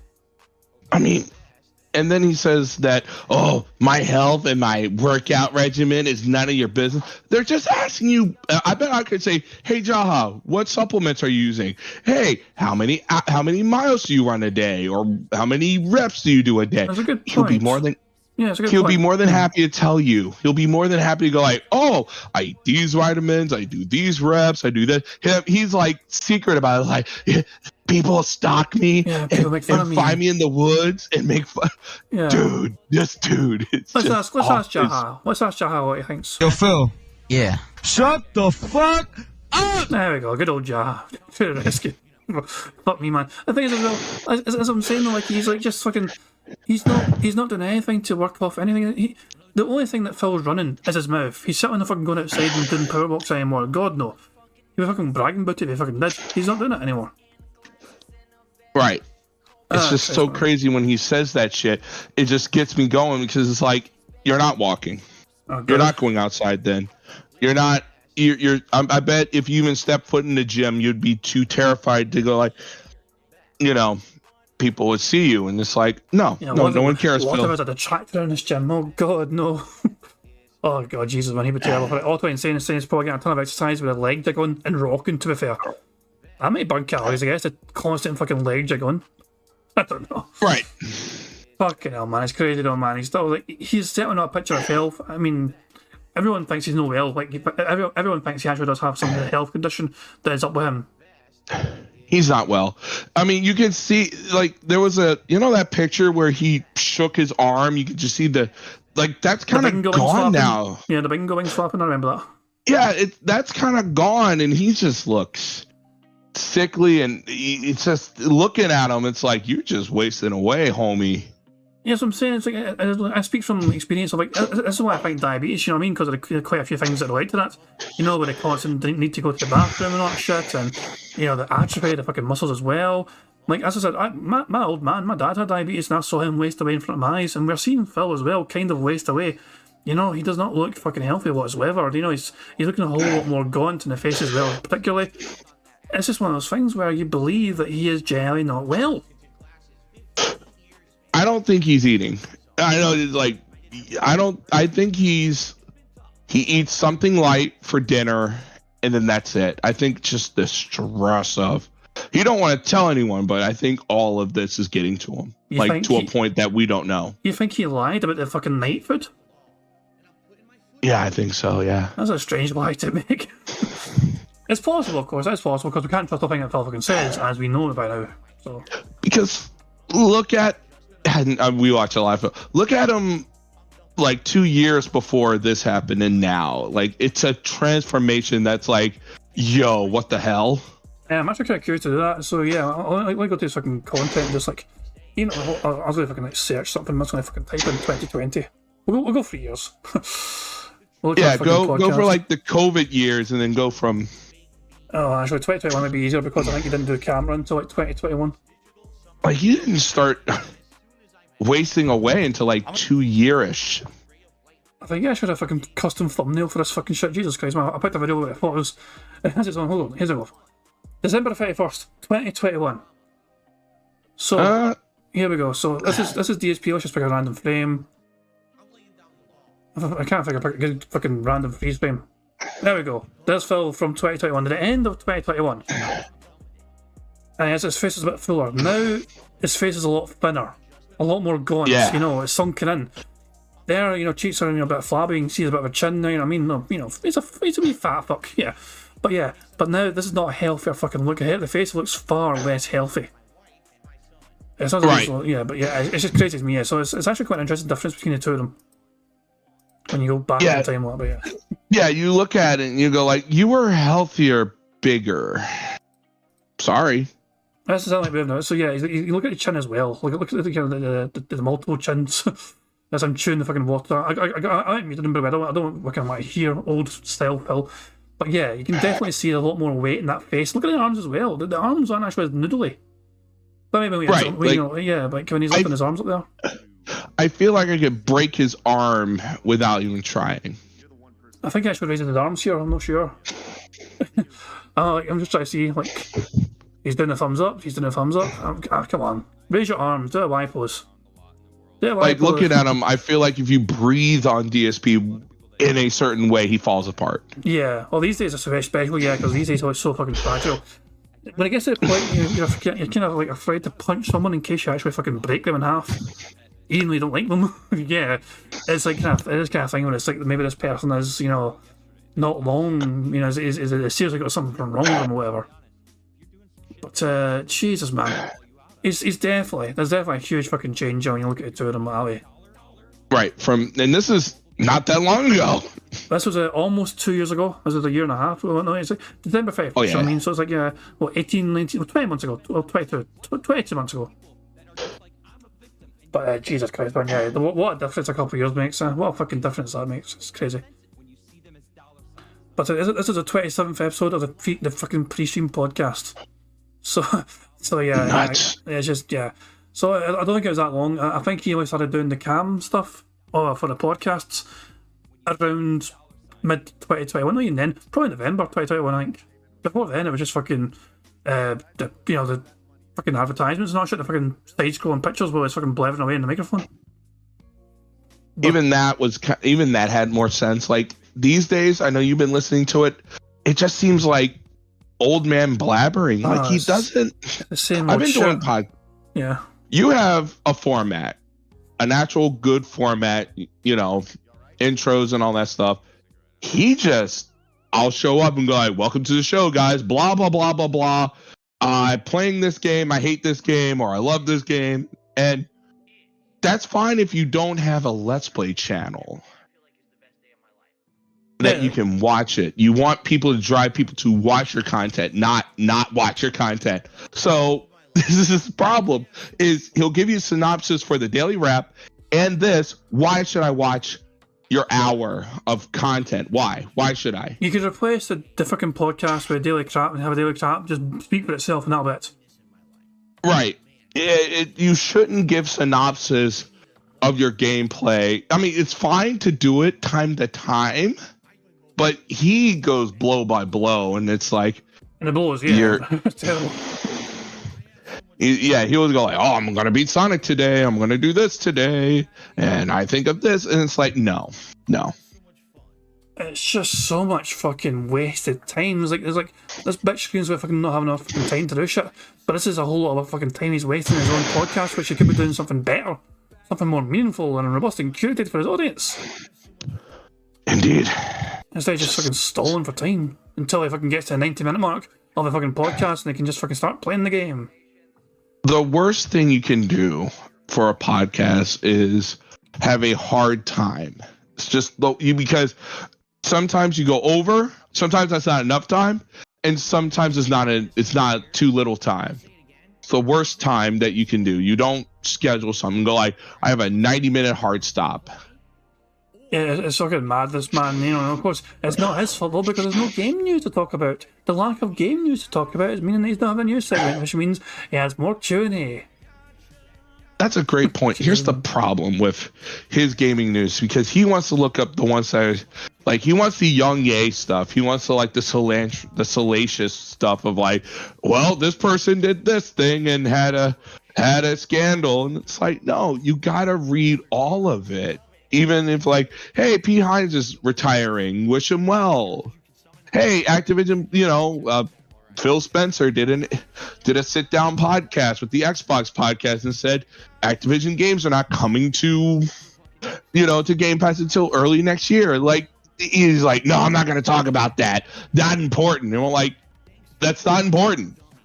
It's not even fucking news he does anymore these days. He's more concerned about fucking talking rumours and gossip and theory fucking crafting this fucking random shit and being jealous of all these fucking successful people that are in the gaming industry. This person's going to fucking lose a job and retire, but they're rich as fuck, so we don't have to worry about a goddamn thing anymore. This envy and jealousy of the fucking rich and successful people around him when he is making 6 figures a year, but he can only look up at the more successful and the more rich people than him, instead of looking down at the fucking majority of people that he's fucking more successful than in terms of fucking financial income. It's just crazy. So it boggles my mind when he goes on the ivory tower and go like, those rich people and their rich things, and they get to play tennis and they get to sleep at noon. And I'm like, they get to sleep in the same bed as their fucking spouse. And I was like, oh wait a second, I said too much. But no, it is ridiculous. So it really fucking is crazy how he can never look down and be happy at how high up the fucking mountain he is in terms of like success, in terms of what he should be more successful. He is actually fucking he has shot himself in his get-rid foot by fucking constantly wailing away in that WWE Champions game. He says how much he loves doing these streams and doing things for it. No, he really just loves the lifestyle and the money it brings him to be lazy. Exactly. This is just a perfect example. It's like real streamers stream. XQC, no matter what you think about him, he streams. The people who stream. He doesn't. Yeah, he's always looked down at. He's always fucking belittled the fucking art of being a good streamer. He's always fucking mocked these fucking people that do streams until he had to rely on it himself. And he was far more successful back in the fucking day, of course. He had far more fucking income because of that was fucking machinima contract, which fucking led to a certain fucking lifestyle. It led to a certain way of fucking living, which he was afraid to fucking sacrifice and give up. So when the fucking money started drying up for him, he didn't want to fucking sacrifice that lifestyle either. So instead of fucking YouTube or machinima fucking giving him that fucking money, it was down to the fucking dentheads to fucking give him that money instead. When Machinima fucked off for that contract, no, sorry, I'm mid-rant, sorry. I can't stop myself. But yeah, when Machinima fucked off, the dentheads took over, and they were the ones that fucking had to give Phil $200 per fucking day instead. On you go. Here's the thing. Now you have people, like, in theory, are in his lane, in the driver's seat, in back of him, like you, me, and we're driving faster cars. He's never used to people literally in his lane. He's usually on his own lane, crashing cars on the way there, and then getting out of the car going doo-doo-doo-doo-doo. Now you're like, all right, You got to drive now. I mean, Got to be on the road now. The simple fact of the matter is, there's fucking certain people out there who can make Phil's content far more entertaining, which is amazing because he's the fucking source of it, but he cannot fucking make it worthwhile and entertaining. That being said, they're amazing at fucking making Phil bearable. People like Piece of Piece as well, and get their fucking streams, they're night streams at fucking 3 AM, starting mat time. You're getting like fucking 500, 600 fucking people, and usually get fucking great numbers as well. You know what I mean? It's crazy. I mean, some of us are able to fucking make sure. And look at DSP tries it, Mimology, you know, that guy. His videos on DSP, they often get like 10,000 plus views. Phil can only dream of that. He can only dream of such fucking numbers in his fucking on-demand content. And it's all his fault. It's all of it. All of it is because of jealousy and him going like, if you... And he'll never change. And that's the beauty of it. He'll never change. He will kick himself to the ground. He never learns. When he goes... He'll never, ever. And it's sad because these people keep wanting to give him money for him to learn and get better. And it's like, you're going to get to a point, you're like, man, it's like, keep donating this money. What's happening? Nothing's happening. That's the thing, though. I don't have any sympathy anymore for these fucking morons that are willing to give fucking Phil money. So many people have told the internet in general what Phil has done with his money, where the fucking money goes primarily, and if they're still willing to give him money despite knowing where it fucking goes, then Phil's and the money are easily fucking parted. So be it. Indeed. I only got a few more minutes. I just wanted to hop on and just say hello. No, it's happy to, I'm always good to have you on, man. It's always good to be on, you know what I mean? So it's good to hear from you, of course, you know. And fingers crossed, man, for next Wednesday. I have to wait and see, of course. But if all goes to plan, Raven could be a guest next Wednesday. I'll say this.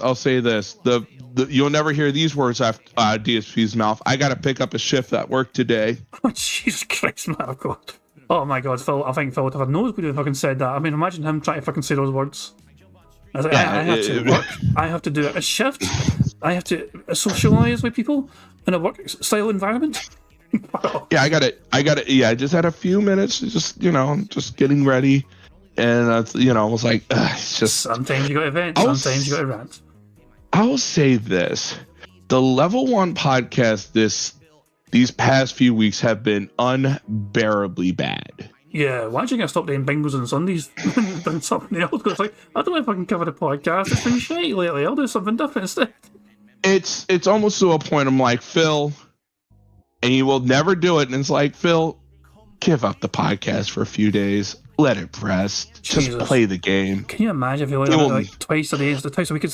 Oh, the big fucking one. So the one after this fucking day off, okay, is probably one of the most pertinent ones. Okay, so it's like a Friday then, and then maybe a Tuesday or something instead. I mean, so Fridays and Tuesdays. How about that? Do those 2 days only, Phil. That'd be great. Give us all peace. Right, but he'll never do it, and it's like, if you have something to say, do a podcast. If you have nothing to say, like, shorten it up, but he will never do it. And this will, and I'm not telling him what to do, but I'm telling everyone else, if you're going to do a podcast, if you're done, get off. You're done. Don't go longer because the show would be bad. Yes, it's cringe as fuck, man, with all the fucking dead there and him just fucking staring at his chat waiting for some sort of fucking question he wants to fucking answer. It's cringe as all fuck. Yeah, like, he gets the Q&A, and I'm like, Qing out. Yeah, fucking for sure, man. Oh, Jesus, man. It's painful, man. It's painful as hell to endure. He is definitely a pain. All right. Thank you, King Jed. You're the GOAT. Man. Cheers, man. Catch you later. Have a good shift at work, man, and I'll probably catch your stream tomorrow if you're streaming. Oh, I probably will be. Later on tonight for you, but yeah, I mean, no. For Europeans, about tomorrow morning. Yeah, hey, 4 a.m. is my time. There we go. So make sure you check out Raven. If you're a European style person like me, check out Raven in the morning. So you'll probably be online. There we go. Indeed. Alright, man. Cheers, man. Have a good one. There we go. It's always good to have Raven on to share his thoughts, whatever. And if all goes to plan, he's going to be a guest on there. He's going to be a guest next Wednesday. If he's, we'll have to wait and see, though. That's not confirmed yet. I'll have to wait and see what his work schedule's like as well and everything else. But fingers crossed that'll be happening. But as I said, we'll just have to play it by ear and see how things line up. Fucking schedules, all these real life schedules that fucking adult style people have. We'll never understand, of course. But there we go. But yeah, as I said, though, that was old DSP here. This is 2021, December 2021. The last day is the 31st of December 2021. And look how full his face. Okay, he was heavier. He was fatter. He was fucking heavier. the face is more round and fatter and he's got more chins and all that shit, you know what I mean? But his arms had a bit more fucking substance to him as well. As I say, can we find a Y pose? Yeah, hello. There may be something here. Look at the arms there, look at the arms, a little bit. There's actually a bit of fucking muscle there, it looks like. Look at that, it actually goes up and then down again a little bit. You compare it to current DSP. Do we have any fucking noodle arm poses here? I don't know if I can go too far off course, because in case, you know, I don't lose track of where I am. But yeah, Phil's arms are so fucking, like, spaghetti-like these days. There's no substance in what's so fucking either. Anyway, fuck it, you know. Let's just crack on back to bingo. And we'll see if we can get a full... I mean, it's hard. I mean, there's still a lot of weight on that screen. But we're one snort away and one burp away from free spaces. The free spaces could be fucking crucial.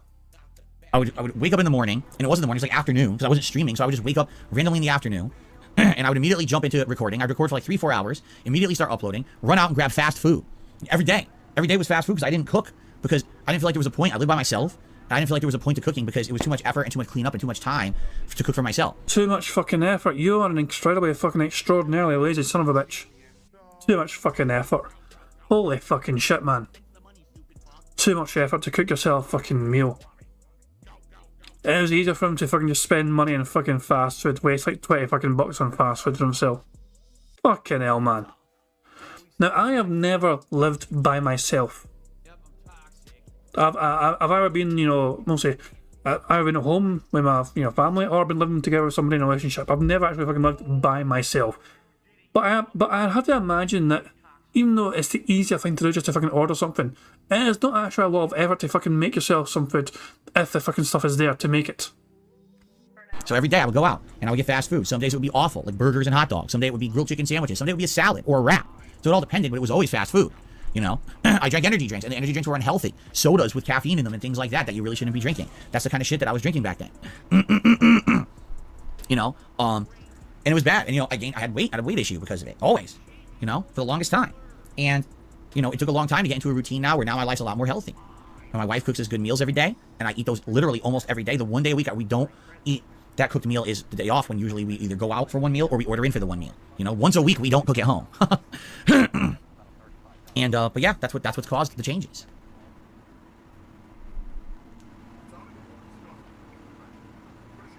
Hello, I love people saying random things all together. Hello, everyone. I can't read all of that. Like 10 messages came in at once. They're all different topics. Would I consider eating something healthier for feasting with Phil? Like what? Like, I've ordered stuff from restaurants that are full restaurant meals. I don't know what you mean. It's not like I'm ordering fast food burgers and fries and stuff on that show. In fact, I think I've done that once ever. I ordered Sonic. I'm always ordering something from like a restaurant, like a full meal, right? So I really don't know what you mean by that. All right, Captain DCW. See you later today, or Friday, or whenever you can make it. Derek, I don't particularly remember the difference between the Final Destinations because they're all the same premise, so I don't really... Yeah, sure. I'm going to tick off that top square of what are you talking about, because I think it's close enough. Plus, I'm desperate to try and get more squares ticked off. Burger? There we go. Really know. He's asking, what are my favorite Final Destination movies? I don't know. I haven't seen them in ages. What's my favorite American dish? I don't have one. Like a salad or a veggie burger? A salad? I would order a salad from a restaurant. Restaurant salads are effing good because they put a lot of effort into them. But I wouldn't get a salad from like a fucking fast food place. That's a waste of time. They're terrible, right? Veggie burger, I can't even think of a place around here that has a veggie burger. No. You know what they all have? Impossible. They all have the fucking Impossible brand shit. And I've had that. Remember years ago I tried? It was the real Whopper versus the Impossible Whopper. And the Impossible Whopper doesn't taste like meat. It's still alright, but it doesn't taste like meat. So I don't want impossible everything because it fucking doesn't taste like what it's supposed to be. It's stupid. You know? Bebo or Bebo, not sure how to pronounce your name. Likely we're going to be playing Lords of the Fallen in November. And there's two reasons. Number one, because if I played it now, I wouldn't have enough time to commit to it to make good progress and stay good at it, because I have other games I'm juggling. And number two, because apparently the game has been awful since launch. On all platforms, it's got big technical issues, like huge frame rate drops, crashing, bugs. So hopefully, they will fix it. And by November, by the time that I get to playing it, it'll run better. In which case, it'll be a better experience. The last thing I wanted was a redo of the original Lords of the Fallen, where the game was a horrendous, buggy fucking mess, and it was a waste of everyone's time and money, including mine. So I never went back and played it again because it was just too bad at launch. So hopefully, they will learn from those mistakes and will fix it. But I just find it weird and hilarious that this game launched and still has a bunch of launch issues, even though they went through this years ago with the original Lords of the Fallen, and it's like they didn't learn. It's the same fucking problems. Like, what the hell, man?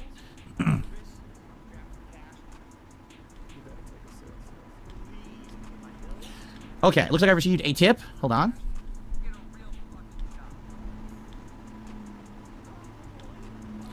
I received a $20 tip 1 Minute Man.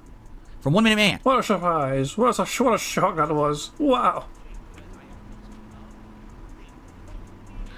Thank you to 1 Minute Man for the very generous tip. And here's a nice animation that you guys probably have not seen yet because it was one of the higher animations, and now we've made it a smaller animation so you can see it every day. My biggest fans are idiots. And that gets us up to 40 bucks in tips, so we're almost to the tier 1 tips goal. Remember, if we get to tier 2, you will see the Sonic hat. Likely for the last time in a very long time, because I can't tell you the next time there's going to be a Sonic game, right?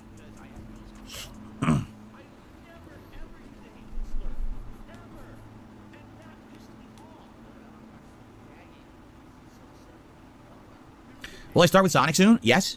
Although it doesn't sound like we need to rush because apparently there's only 4 worlds left, so I don't think it's even going to be even close to filling the stream, honestly.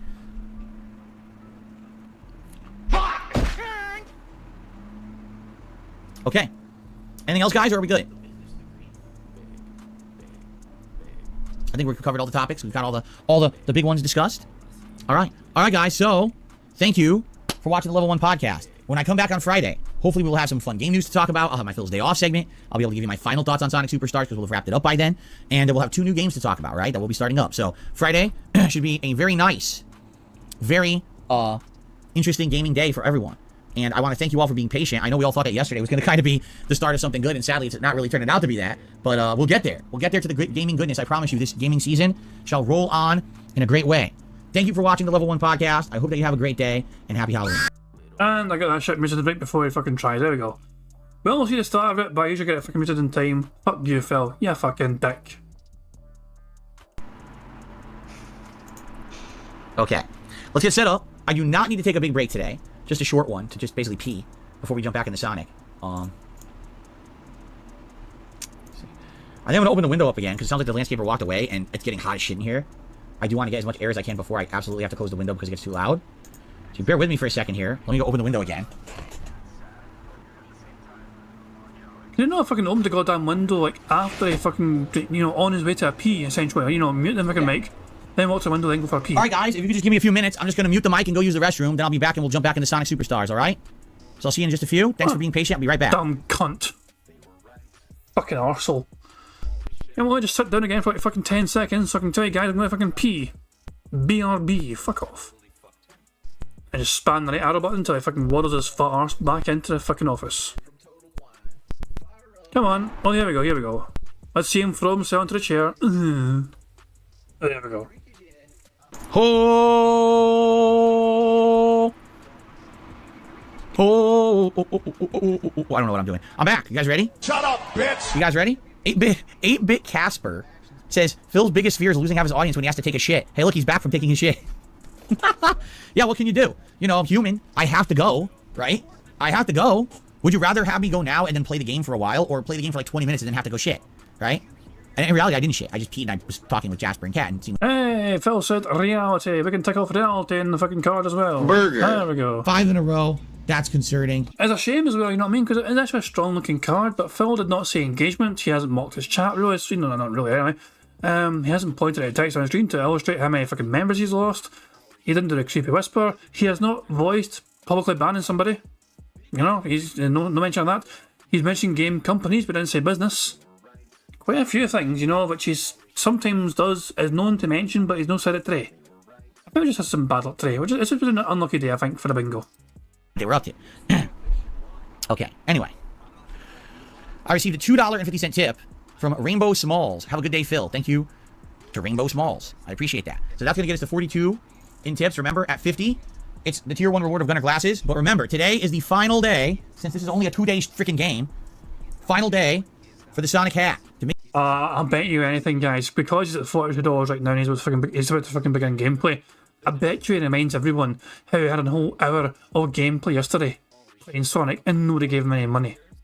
Once again, he's starting Sonic at $42 in tips, and once again, he's facing the prospect of having nobody giving any money for that first hour. Make it happen at $100 in tips. It would be great to have the Sonic hat 2 days in a row for the event, right? So please consider it, and then that hat gets retired for how many other years until another Sonic game comes out. Hopefully a better one next time. Okay. Okay, I'll see you later, Derek. Here we go. Ah! Got all wrapped up. Here it is. Our Zest needs a fucking wake-up call.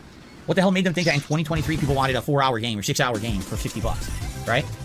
Only need to slap them some reality. Slap their face. Okay. Oh, that's cool. Abdullah says there's 12 different playable characters in Super Mario Wonder. Wow, that's a lot. Now, who are we using? Are we going to Knuckles now? I want to say we're going to Knuckles, but I'm not sure. Yes, I know Jade is not going to be here for Sonic because Jade, sadly, the speed of the game made him get kind of sick to himself, but... Oh, yeah, it is Knuckles because Knuckles has the Knuckles exclusive stage. Okay, we'll play with Knuckles on this one. Alright, guys, ready to resume?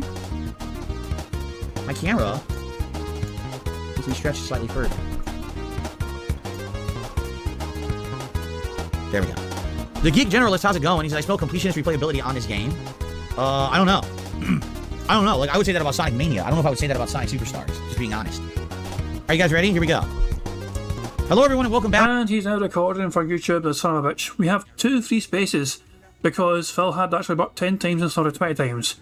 At least that's what I fucking say. I just wanted to fucking give us free spaces, but I knew we weren't going to fucking win, so I'm going to tick... what should I tick? I'm going to tick curated. Burger. There we go. 5 in a row. That's concerning. And I'm going to tick... Leaning Band. Burger. 5 in a row. That's concerning. Yeah, Phil today was a boring piece of shit. You know what I mean? Sorry about it, guys. I mean, it's a shame to end, you know, the bingo week, you know, before Phil's precious day off with a card that was quite a few away, you know what I mean? But it is what it is. It happens sometimes. Phil was just a very boring son of a bitch today. It's always Friday, obviously, you know, bear in mind it's always fucking Friday. Let's go to live DSP and see if he's still frozen at $42 in tips. In the last... Wow, he's got an extra $1. Somebody gave him a fucking $1 in between now and between the start of the stream and start of the fucking gameplay now. So there we go. Phil gained an extra whole $1. There we go. I'm sure that'll help a whole lot. But there we go. But anyway, I'm going to end how it always ends. I'm going to have autos. Where's the autos? Is it still raining? Oh, we see a lot of water. There's the autos right fucking there. Long overdue. There we go. Grand stuff indeed. But yeah, I'm going to end with autos on the screen because we need autos after such a fucking shitey podcast from Phil. Nice if I can just detox and just enjoy some quality otter goodness. So guys, that was the end of bingo for today. I am getting rid of curated for the centre square. Curated is dead. That shit has screwed us over twice in a row. We need a new centre square, and I'll ask my members to nominate a good centre square on my Discord. Again, remember guys, I do have a members Discord as well, bear in mind, so you just need to link your YouTube channel basically to Discord and you'll automatically get access to that if you want. So there we go. But yeah, I'll ask on there and we'll see what they think for the centre square for Friday. But yeah, there we go.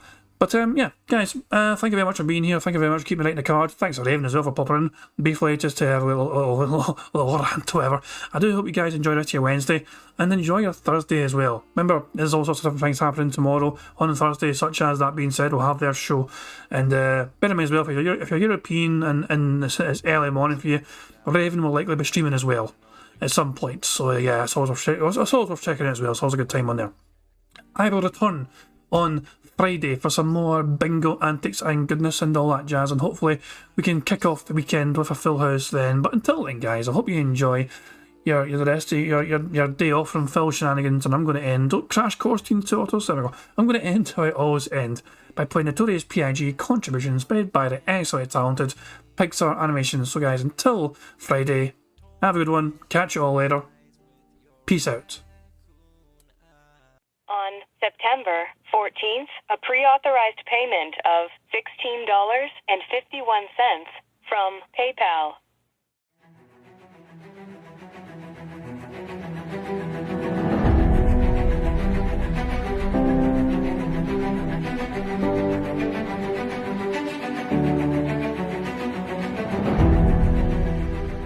All right, Luna Mills has tipped me $1.30. It says, I'm back. What's your favorite type of shower? When you're showered in money, when you go outside, all of a sudden, greenbacks start falling from the sky, and you raise your face up, you're like, oh, you start dancing, you go, oh, money, yeah. All right, I don't know what the hell you're talking about, but thank you for the first tip of the day.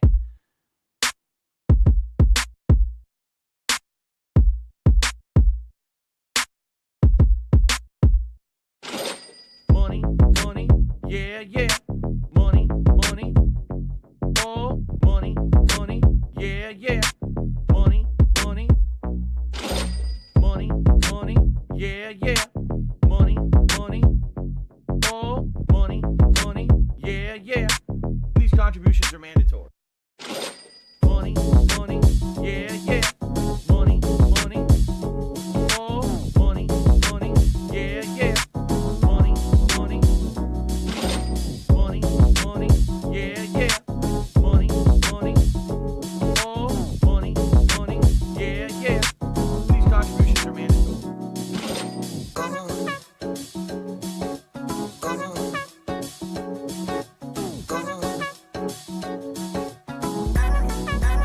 Show me the money.